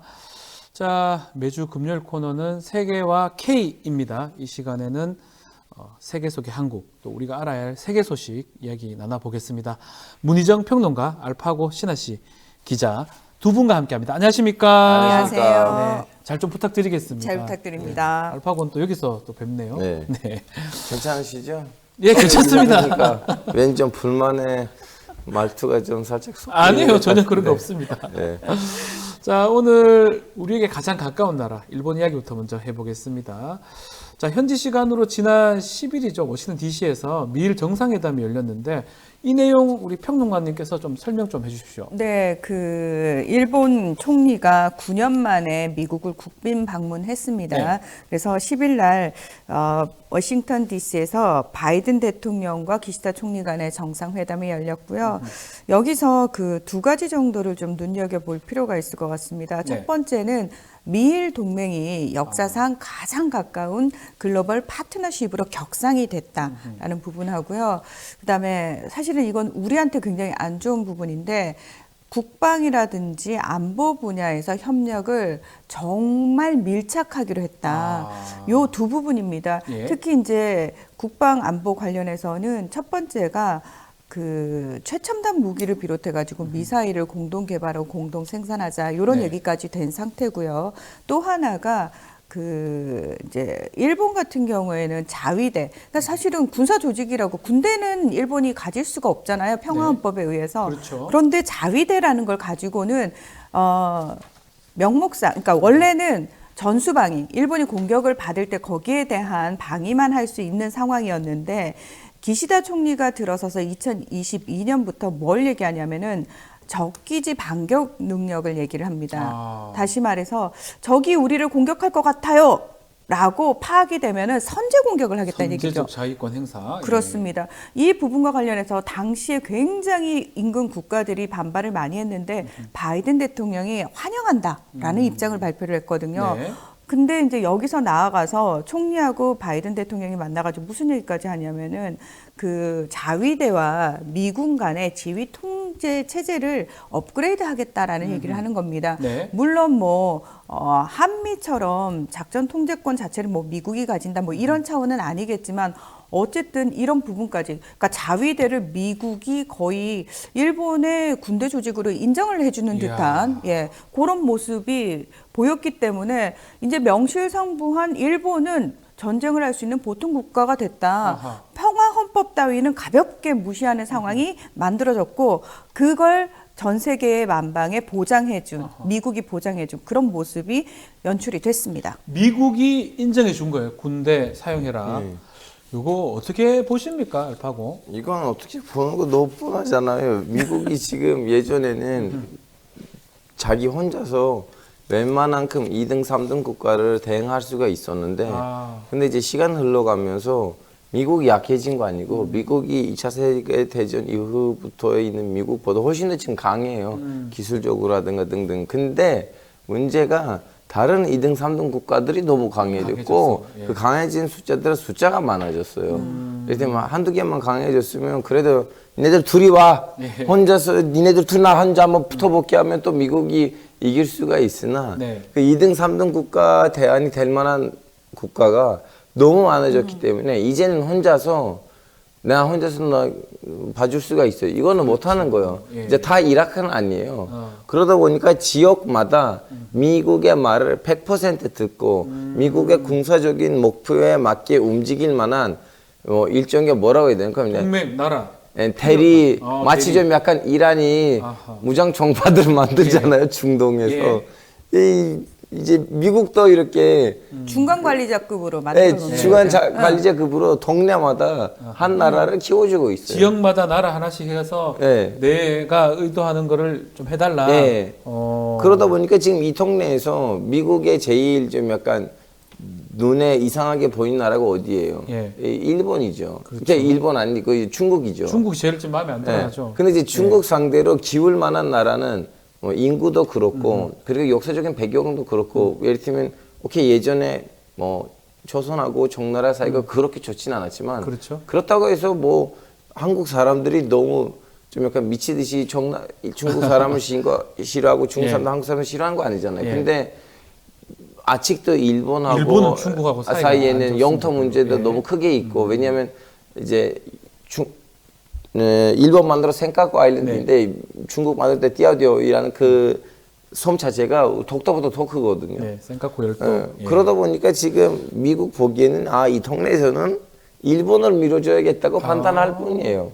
그런 차원이라고 보는데 지금 그 회담 있고 다음 날인 11일부터 한미일 군사훈련이 제주도 남방에서 진행이 됐고 3국의 취재단도 이렇게 초청을 했거든요. 이것도 이례적이라고 좀 봐야 되는 거 아닙니까? 어떻게 해석을 해야 됩니까? 국제취재단 모아가지고 오사카에서 탁 수송기 태워가지고 항공모함 미국 항공모함에 탁 내려주면서 야 봐라 전투기 우리 이 정도야 뭐. 근데 사실 미일 동맹을 격상시키고 사실 미국 일본의 정상회담 다음 날 미국 일본 필리핀 정상회담이 있었거든요. 그렇죠? 그러면서도 바이든이 계속 그 얘기를 해요. 아니 이거는 우리가 어느 한 나라를 고립시키거나 견제하기 위해서 겨냥해서 만드는 게 아니고 순전히 방어적 성격이야라고 얘기를 하면서. 아니 국제 취재단을 그 항공모함급에 탁 내려놓고 이 훈련 과정을 보여주면서도 그 얘기를 해요. 이 방어적 성격이야. 우리 누굴 공격하려는 의도가 없어. 정말 말과 행동이 따로 노는 전형적인 모습이었죠. 네. 예. 결국 이게 다 중국 견제입니까? 필리핀까지 지금 가서 그렇게 이 항공모함에서 그렇게 한다는 거는 결국 말 자체는 존 코비 보좌관은 뭐 특정 국가에 대한 것이 아니다 이렇게 선을 긋긴 했지만 결국은 중국 견제 이렇게 봐야 러시아 됩니까? 우크라이나 전쟁으로 보니까 조그만 틈도 생기면 안 되겠네 라는 판단을 하겠죠 미국 입장에서. 아하. 그래서 그냥 일본으로는 안 돼. 또 남쪽에서는 필리핀까지 필리핀도 필요하다. 예, 세트로 좀 약간 만들어야겠다는 판단을 하는 거예요. 예. 절대로 중국이 그 어느 군사 행동도 지휘할 수 없게끔 이쪽 동네를 세트해야겠다는 생각을 하고 있죠. 아하. 자, 아니 근데 필리핀뿐만 아니라니까 베트남까지도 지금 동원시키려고 해요. 베트남까지요? 예. 그러니까 중국 주위를 다 둘러싸려고 하네요. 그러면. 그렇죠, 그렇죠. 와, 일단 지금은 필리핀 합동훈련이 지금 17일에 또 이루어졌습니다. 이번 달 초부터 계속 계속하고 있었고요. 네, 6월까지 2달간 걸쳐가지고 이제 하겠다는 거잖아요. 네. 미일 동맹 격상되고 그다음에 필리핀까지 합쳐져가지고 막 중국 봉쇄 정책이 시행이 되니까 중국 입장에서는 당연히 반발을 하겠죠. 네. 일본 공사 초치하고 외교적으로 굉장히 강력히 항의할 뿐만 아니라 대만 해협을 비롯해서 남중국해까지 중국이 무력 시위를 하거든요. 네. 군사를 딱 동원해가지고 그러니까 중국도 가만히 있지 않죠? 아우 당연합니다. 예. 예. 그래서 그래 그럼 우리 한번 붙어볼까 이러고는 새를 과시를 한 상황인 거죠. 네. 자, 결국 지금 뭐 미국과 일본은 원래 가까운 나라기도 하지만 이렇게 두 나라가 우리 알파고 씨가 좀 짚어주셨지만 가까워질수록 전쟁 위기는 높아진다 이렇게 분석이 되는데 각각 언론들은 좀 미국 언론들은 이 지금 상황을 어떻게 보도하고 어떻게 보고 있는지 좀 내용이 있습니까? 일단은 미국 언론을 물어보면 미국 언론 입장에서는 이제 주류 언론들은 이제 나름 좀 약간 안보적으로 가성비 있게 잘 움직이고 있다는 식으로 잘 움직이고 있다. 가성비 있게. 네. 근데 이제 중동 언론에서 보니까 미국이 중국으로 너무 많이 신경 쓰고 있나 보지. 그래서 빨리 중동을 절수하고 가서 직접 중국을 대하지 그랬어. 여기 왜 8만 군인이 있어요. 아시다시피 중동에 8만 명이 있어요. 미국이 사실은 뭐 지금 전쟁 난다는 말은 아니지만 두 군데 뭔가 수행하기에는 좀 아직까지 부담스러운 거잖아요. 아유, 그래서 원래 미국의 기조는 전선을 2개 이상으로 확대 안 하잖아요. 예. 근데 그 상황을 이스라엘이 정말 악동이잖아요. 네. 우리가 싸우는데 미국이 설마 우리를 버리겠어? 라는 아주 든든한 백으로 믿고 전쟁을 벌였던 거고요. 그것과 관련해가지고 미국 내에서 사실 11월에 대선을 앞두고 바이든이 외교 정책을 너무 못해요라는 여론이 굉장히 비등해졌단 말이죠. 그러니까 너무 희한한 게 트럼프는 지나갔잖아요. 바이든은 지금 현재잖아요. 그러니까 사람들의 기억이 왜곡돼요. 생각해보니까 트럼프가 훨씬 더 잘했는데? 잘했네. 예, 잘했네. 이러면서 바이든의 지지율 가뜩이나 떨어지고 있는 상황에서 전쟁 2개, 그리고 그 전쟁이 둘 다 길어져요. 미국에서는 전쟁 피로감을 호소를 한단 말이에요. 아니 지금 당장 우리가 먹고 살기 힘들어 죽겠고 유가 오르고 막 이런 상황에서 왜 미국이 이 두 전쟁에 다 개입을 해가지고 지원을 이런 식으로 무제한으로 해줘야 돼? 이거에 대한 불만이 굉장히 커졌고 바이든이 결국은 외교정책 실패한 거 아니야? 라는 얘기가 막 나왔는데 지금 미국 언론에서는 자 봐, 미일 동맹을 격상시켜가지고 미국의 부담을 일본한테 나눠줬지. 그리고 각 지역마다 예전에는 미국이 한 나라 다 1대1로 붙어가지고 관리를 해줬는데 말씀하신 것처럼 러시아나 중국 같은 미국의 힘에 버금가는 나라들이 계속 성장을 하면서 그 나라들한테 가서 접근하는 거예요. 너 미국한테 뭐 받았니? 우리 그만큼 더 해줄 수 있어 라는 식으로 접근하니까 미국이 한 나라를 다 찾아다니면서 관리를 할 수가 없어요. 그러니까 미국이 소위 격자 구조라고 해가지고 미국은 껴있지만 그 지역들을 몇 개 나라를 묶어버려요. 아. 묶어버리면서 자 이제 여기서 해, 여기서 해, 여기서 예. 해. 근데 인도 태평양에서는 그 중심에 미국과 함께 중간 관리자급인 일본이 항상 껴 들어간다는 거죠. 일본도 그래서 있었죠. 예. 그렇습니다. 그래서 미국 언론들은 바이든이 잘하고 있다 이렇게 판단한다고. 당연합니다. 아. 그러면서 11월 대선을 앞두고 바이든도 이 부분이 굉장히 좀 많이 이득을 본 부분이 있죠. 자, 일본 같은 경우에는 기시다는 아베 총리가 2차 내각을 시작하면서 외무상이었어요. 네. 그때 이제 기억하시겠지만 2015년 12월 28일 한일 그 관련해 가지고 우리에게 굉장히 불리한 위안부 관련해서 불리한 협정을 체결할 당시 외무상이 기시다였단 맞습니다. 말이죠. 기시다였어요. 기시다는 늘 하는 얘기가 있어요. 내가 외교 진짜 잘해. 나 그쪽에 특화된 사람이야. 이번에 국빈 방문하면서 상하원 합동 그 연설을 했거든요. 근데 영어로 했다는 거 아니에요. 네. 그래서 일본에서 그 의회에서 엄청난 박수 받았고요. 기시다 총리장 환영을 받았어요라고 얘기를 하면서도 한편으로는 그럼 기시다가 왜 이렇게 여기다 힘을 줬느냐. 내부 지지율 지금 20% 수준이란 말이에요. 그렇죠. 최악입니다. 예. 그렇습니다. 최악입니다. 근데 기시다는 절대 총리 자리를 내어줄 생각이 없어요. 9월 총재 선거에서 다시 본인이 나서고자 하거든요. 자, 지금 상황을 반등시킬 수 있는 것. 내부적인 문제로 본인과 관련된 문제로 굉장히 지지율 떨어지는 상황에서 이걸 반등시키는 걸 외교적 이벤트로 잡았다라는 거죠. 이걸로 잡았다. 그렇습니다. 이 바이든 대통령이 얼마 전에 기자들 물어봤는데 거의 하루인가 이틀 전에 있었던 일인데 이 이스라엘 전쟁 어떻게 될 거냐. 그래서 바이든이 이 말했어요. 내가 나타냐한테 얘기했어. 하이파에 내가 공격하지 말라고. 그래서 사람들이 갑자기 멘붕이에요. 잠깐만, 하이파는 이미 이스라엘의 두 번째 큰 항구 도시인데 그렇죠. 여기 왜 공격하지? 이 나타내. 그래서 라파 치고하고 그렇지. 하이파를 헷갈린 건데. 헷갈리가 다 답변을 잘못한 그래서 거예요. 사람들이 바이든이 진짜 중동을 제대로 하고 있는 건가? 하지 못하고 있다. 자, 요거 하나만 더 짚어보죠. 그렇다면 우리는 어떨까? 지금 15분간 윤석열 대통령 또 기사 총리 통화했다고 보도가 됐는데 우리는 어떤 관계를 또 해야 될지 일본하고 우리 관계 변함이 없는 겁니까? 지금 기시다 총리가 전화한 이유가 그거잖아요. 이 항상 한일 간에 어떤 문제가 이제 어떤 뭐 회의가 잡힌다거나 또는 네. 어떤 문제가 발생을 할 때 일본 언론이 늘 먼저 얘기를 합니다. 맞아요. 일본 언론 보면 더 잘 알 수 있어요. 맞습니다. 빨리. 일본 언론이 먼저 빵 때려요.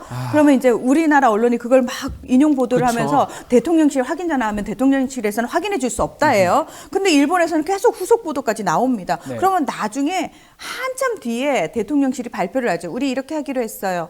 라는 식으로. 그래서 저는 왜 한일 관계에 있어서 항상 윤석열 정부 들어서는 중요한 이벤트들은 왜 일본 언론을 통해서만 나오고 늘 대통령실은 처음엔 부정했다가 또는 확인해 줄 수 없다가 뒤늦게 얘기를 해줄까. 일본 언론을 통해서 우리가 다 알고 난 다음에. 이번에도 마이니치 신문이 먼저 얘기를 네. 했어요. 통화할 거야. 이거는 기시다 쪽에서 먼저 얘기를 한 거야. 자, 이거는 제가 봤을 땐 두 가지 이유 정도가 있는 것 같은데요. 첫 번째, 총선에서 여당이 패배하지 않았습니까? 네. 이것과 관련해서 일본 언론이 굉장히 많은 우려를 내놨단 말이죠. 일본 언론의 가장 큰 걱정은 강제배상 문제와 관련된 그렇죠. 부분입니다. 강제 그 징용 소송과 관련된. 자, 야. 너네 우리한테 약속한 것처럼 제3자 변제한 그거 할 거지?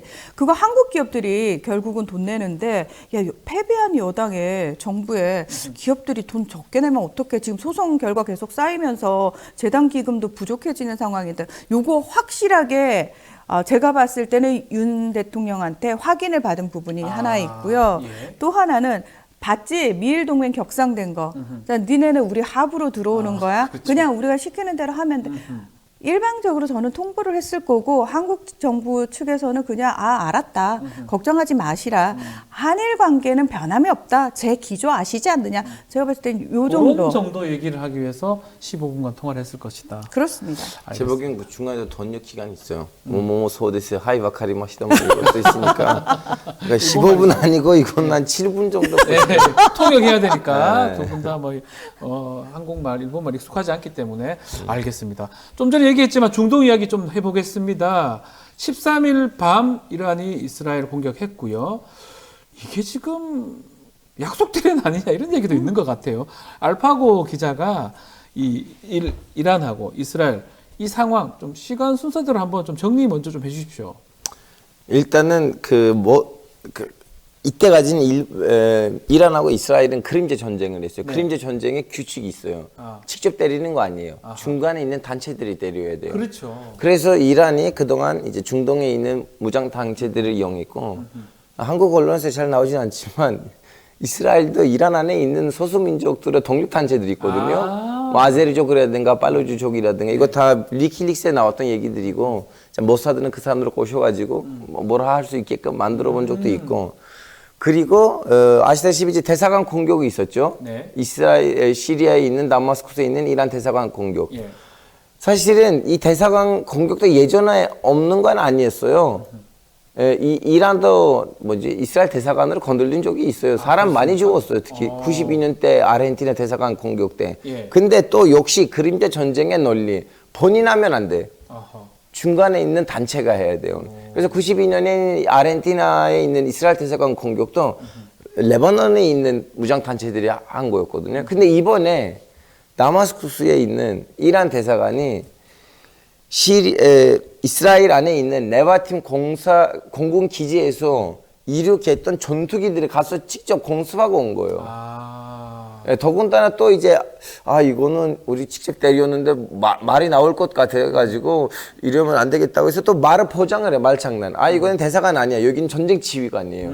미안하지만 이란의 그 안에서 무슨 짓거리를 해도 거기는 비엔나 협약으로 보호를 받고 있는 공간이에요. 거기를 직접 때리면 안 돼요. 외교관, 예. 외교 공간. 예. 그러다 보니까 이제 이란한테는 카드가 생긴 거예요. 봐봐요. 비엔나 협약으로 보호를 받고 있는 나의 땅인데 나는 여기를 유엔의 51조, 유엔 그 조약의 51조로 나 여기를 지킬, 여기에다가 보복을 할 권리가 생겼다. 그래서 미국도 그걸 이제 이해를 하니까 야 그러면 적당히 해. 내가 좀 약간 끼어 들어가고 싶진 않아. 약속적인 뭐 대리인 가능성도 있는 거예요? 어제 이란이 공식적으로 했어요. 우린 미국한테 통보했다고. 미국이 이제 거절을 했는데 예. 부인했지만 이란이 재정적으로 얘기했어요. 우리는 미국한테 통보했다. 그러다 보니까 미국이 자꾸 야 좀 되도록 보복하지 말고 한다고 하더라도 좀 적당히 해라. 적당히 해라. 그러다 보니까 이란이 그냥 푹 치고 장치고 동네에 있는 모든 애들한테 다 얘기하면서 우리 이때 대충 좀 때릴 거야. 알아도. 그래서 이제 13일 날 밤에는 때렸는데 미리 통보했기 때문에 거의 다 막았잖아요, 이스라엘이. 아니 어느 정도라면 요르단이 나 이걸 좀 약간 막아야 됐는데 요르단이요. 그래서 프랑스한테 얘기해가지고 중간에 요르단이 프랑스가 와서 막았어요. 그럼에도 불구하고 이란이 이스라엘 안에 있는 네바팀 공군 기지를 때렸어요. 네. 이 네바팀 공군 기지는 아시다시피 이제 시리아에 있는 대사관을 때린 공군 기지죠. 네.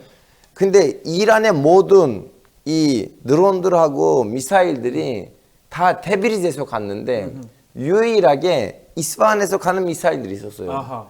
이스파한에서 가는 미사일들만 네바팀 건설 기지를 맞았어요. 물론 지금 이란이 여기서 34명 모사드 대원 죽었다고 하는데 그 말을 좀 약간 믿을 수가 없는 것 같고 결론적으로는 이란 보기에는 너무나 성공적인 작전이다. 우리는 네바팀 공군 기지를 때리고 싶은데 맞았다. 맞았으니까. 근데 이스라엘대 처음에는 아이고 뭐야 그렇게 우리 미사일 많고 드론 많다고 했는데 수준이 이 정도냐? 300개를 날렸는데 우리는 299개를 다 막아놨잖아요.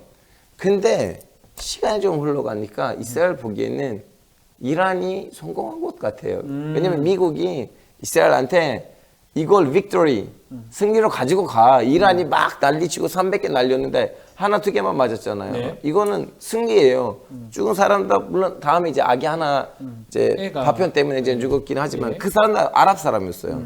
여튼 근데 이스라엘 보기에는 뭐야 우리의 국방 원칙이 무너졌어.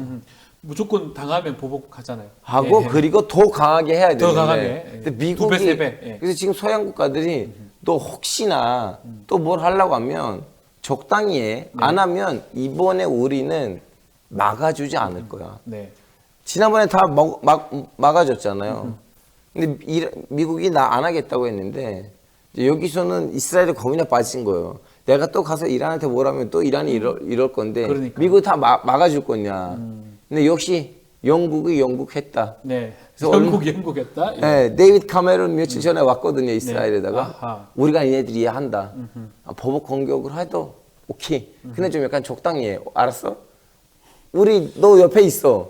그래서 지금 이스라엘이 조만간 다시 뭘 할 거예요. 그러면 이게 지금 말씀대로라면 약속까지는 아니라도 미국은 약간 알고 있었다고 보이기도 하고 알파고 말대로라면 전 세계에서 미국 모르게 일어나는 일이 그렇죠. 있을까요? 네. 미국이 방임했다고 보면 이스라엘의 어떤 보복이라든지 이런 것들을 지금 못하게 하는 게 뭔가 다 또 맥락이 맞는 것 같긴 합니다. 네, 그 약속 대련이라는 부분이 네.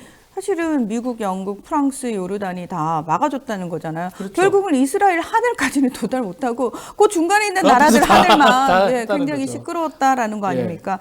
근데 이게 아니 양쪽 국가가 가장 피해를 덜 보는 상황에서 명분은 챙길 수 있는 상황이 연출이 됐기 때문에 미국이 오케이 여기서 끝 여기서 끝 정리를 하고 싶은 건데 네. 지금 이스라엘 입장에서는 네타냐후 총리가 본인은 계속 전쟁이 지속돼야지 이 정치적 권력을 가지고 갈 수 있거든요. 그렇죠. 예. 내부적으로 야 이제 전쟁 그만해 너 너무 싫다.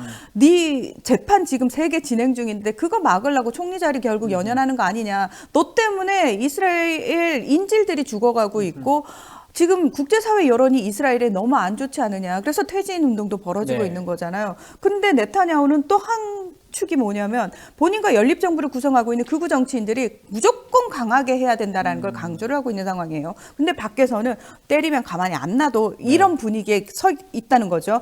근데 이란 입장에서는 뭐 300기가 넘는 드론 미사일 뭐 이런 거 날려가지고 뭐 하나 성공했다고 하는데 이란 입장에서 이게 결코 실패한 게 아닌 게 뭐냐면은 이스라엘은 이걸 막아내느라고 하룻밤에 1조 8천억 원이 날아갔어요. 그러니까 많은 사람들이 근데 이란이 얼마나 돈을 냈어요? 600억 정도? 그러니까 그래서 드론 굉장히 그러네요. 가성비 좋거든요. 2만 불, 2만 네. 불이에요, 하나가. 그래서 왜 많은 사람들이 방어 체계가 가장 잘 돼 있는 나라 이스라엘이거든요. 네, 아이언돔 아이언돔. 이런 네. 그거 엄청 비싸거든요. 근데 왜 가자 지구에서 그 전에 보면은 하마스가 되게 조잡한 로켓을 몇백 그렇죠. 개 날려요. 올라갔어요, 그거. 근데 되게 웃긴 게 사람들이 야 하마스가 저렇게 조잡한 로켓을 날리는 게 이스라엘에 뭐 그렇게 크게 위협이 돼라고 얘기하는데 아닙니다. 그걸 어쨌든 막기 위해서 계속 방어 시스템이 돈이 든다는 거죠. 그렇습니다. 엄청난 돈이. 그러니까 하마스 입장에서는 계속 그래 우리 허접한 거라도 날릴 테니까 니네 한번 막아봐. 그런 식으로 이스라엘 국방비를 좀 먹는 건데 이번에도 그런 면에서 부엌에서 만들었던 미사일들이에요. 부엌에서 만들었던. 아 진짜로 진짜, 그래요. 사제 미사일, 진짜예요. 사제 미사일. 네.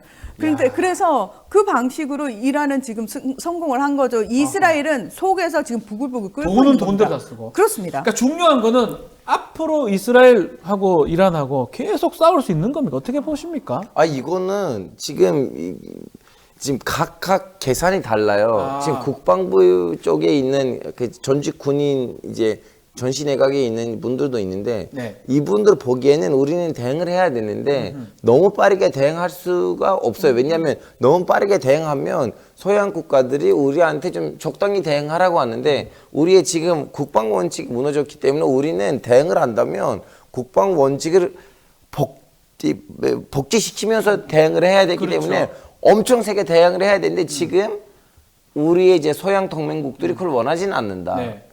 근데 나타냐후 보기에는 자꾸 이란이란 조금씩 조금씩 수위를 높으면서 핑퐁하면 언젠가 미국이 여기에 끼어 들어올 건데 지금 우리야 국방 원리든 뭐든 다 때려치고 우리는 이렇게 좀 수위를 적당히 높이면서 미국을 이 게임에다가 함시키자. 긴장감을 계속 네. 증폭시키는 네. 게 네타냐후 그렇죠. 총리 목적이겠네요. 왜냐하면 전쟁을 끌고 가야 되니까. 그런데 바이든 입장에서는 이 전쟁 계속 미국은 절대 총선은 자기 대선에 치를 수도 대선이요. 있거든요. 당연합니다. 그래서 미국은 어떻게든 끌려 들어가지 않기 위해서 지금 발로 버티고 있는 거고요. 왜냐하면 중동에서 미국의 그 군사 기지가 너무 많은데 너무 여기저기 흩어져 있고 관리가 그렇게 잘 돼 있지는 않아요. 그래서 이란 보이지 않는 휴전이 깨지면 그렇죠. 이라크하고 시리아에 있는 그 무장 단체들이 갑자기 그 미국 기지들을 그러면 쳐들어오면 안 되죠. 그러니까 하루에 예를 들면 500명 미국 군인 죽었어요. 네. 바이든이 그냥 대통령. 트럼프 죽어도 낙선이에요. 죽음도 낙선이라고요. 그렇게 전투가 국지전이 일어나서 미군들이 사망하게 된다면 미군은 한 명이라도 죽으면 큰일 납니다. 그러니까요. 미국 내에서. 그러니까요. 예. 자, 그런 걸 보면 사실은 만만치는 않은 상황이다. 이렇게 들어보니까 중동 상황이라든지 미국 상황 좀 더 이해하기 쉬웠던 게 아닌가 생각이 듭니다. 아, 칭찬 감사합니다. 네, 감사합니다. 자, 오늘 말씀 여기까지 듣겠습니다. 문희정 평론가, 알파고 기자 두 분 감사합니다. 고맙습니다. 자, 뉴스 인사이더 프라임 어땠습니까? 생방송 라이브 끝나고 다시 보기 가능한 거 아시죠? 자, SNS에 홍보도 많이 좀 해주시고요. 댓글 참여도 기다리고 있겠습니다. 저는 다음 주 월요일 다시 찾아오겠습니다.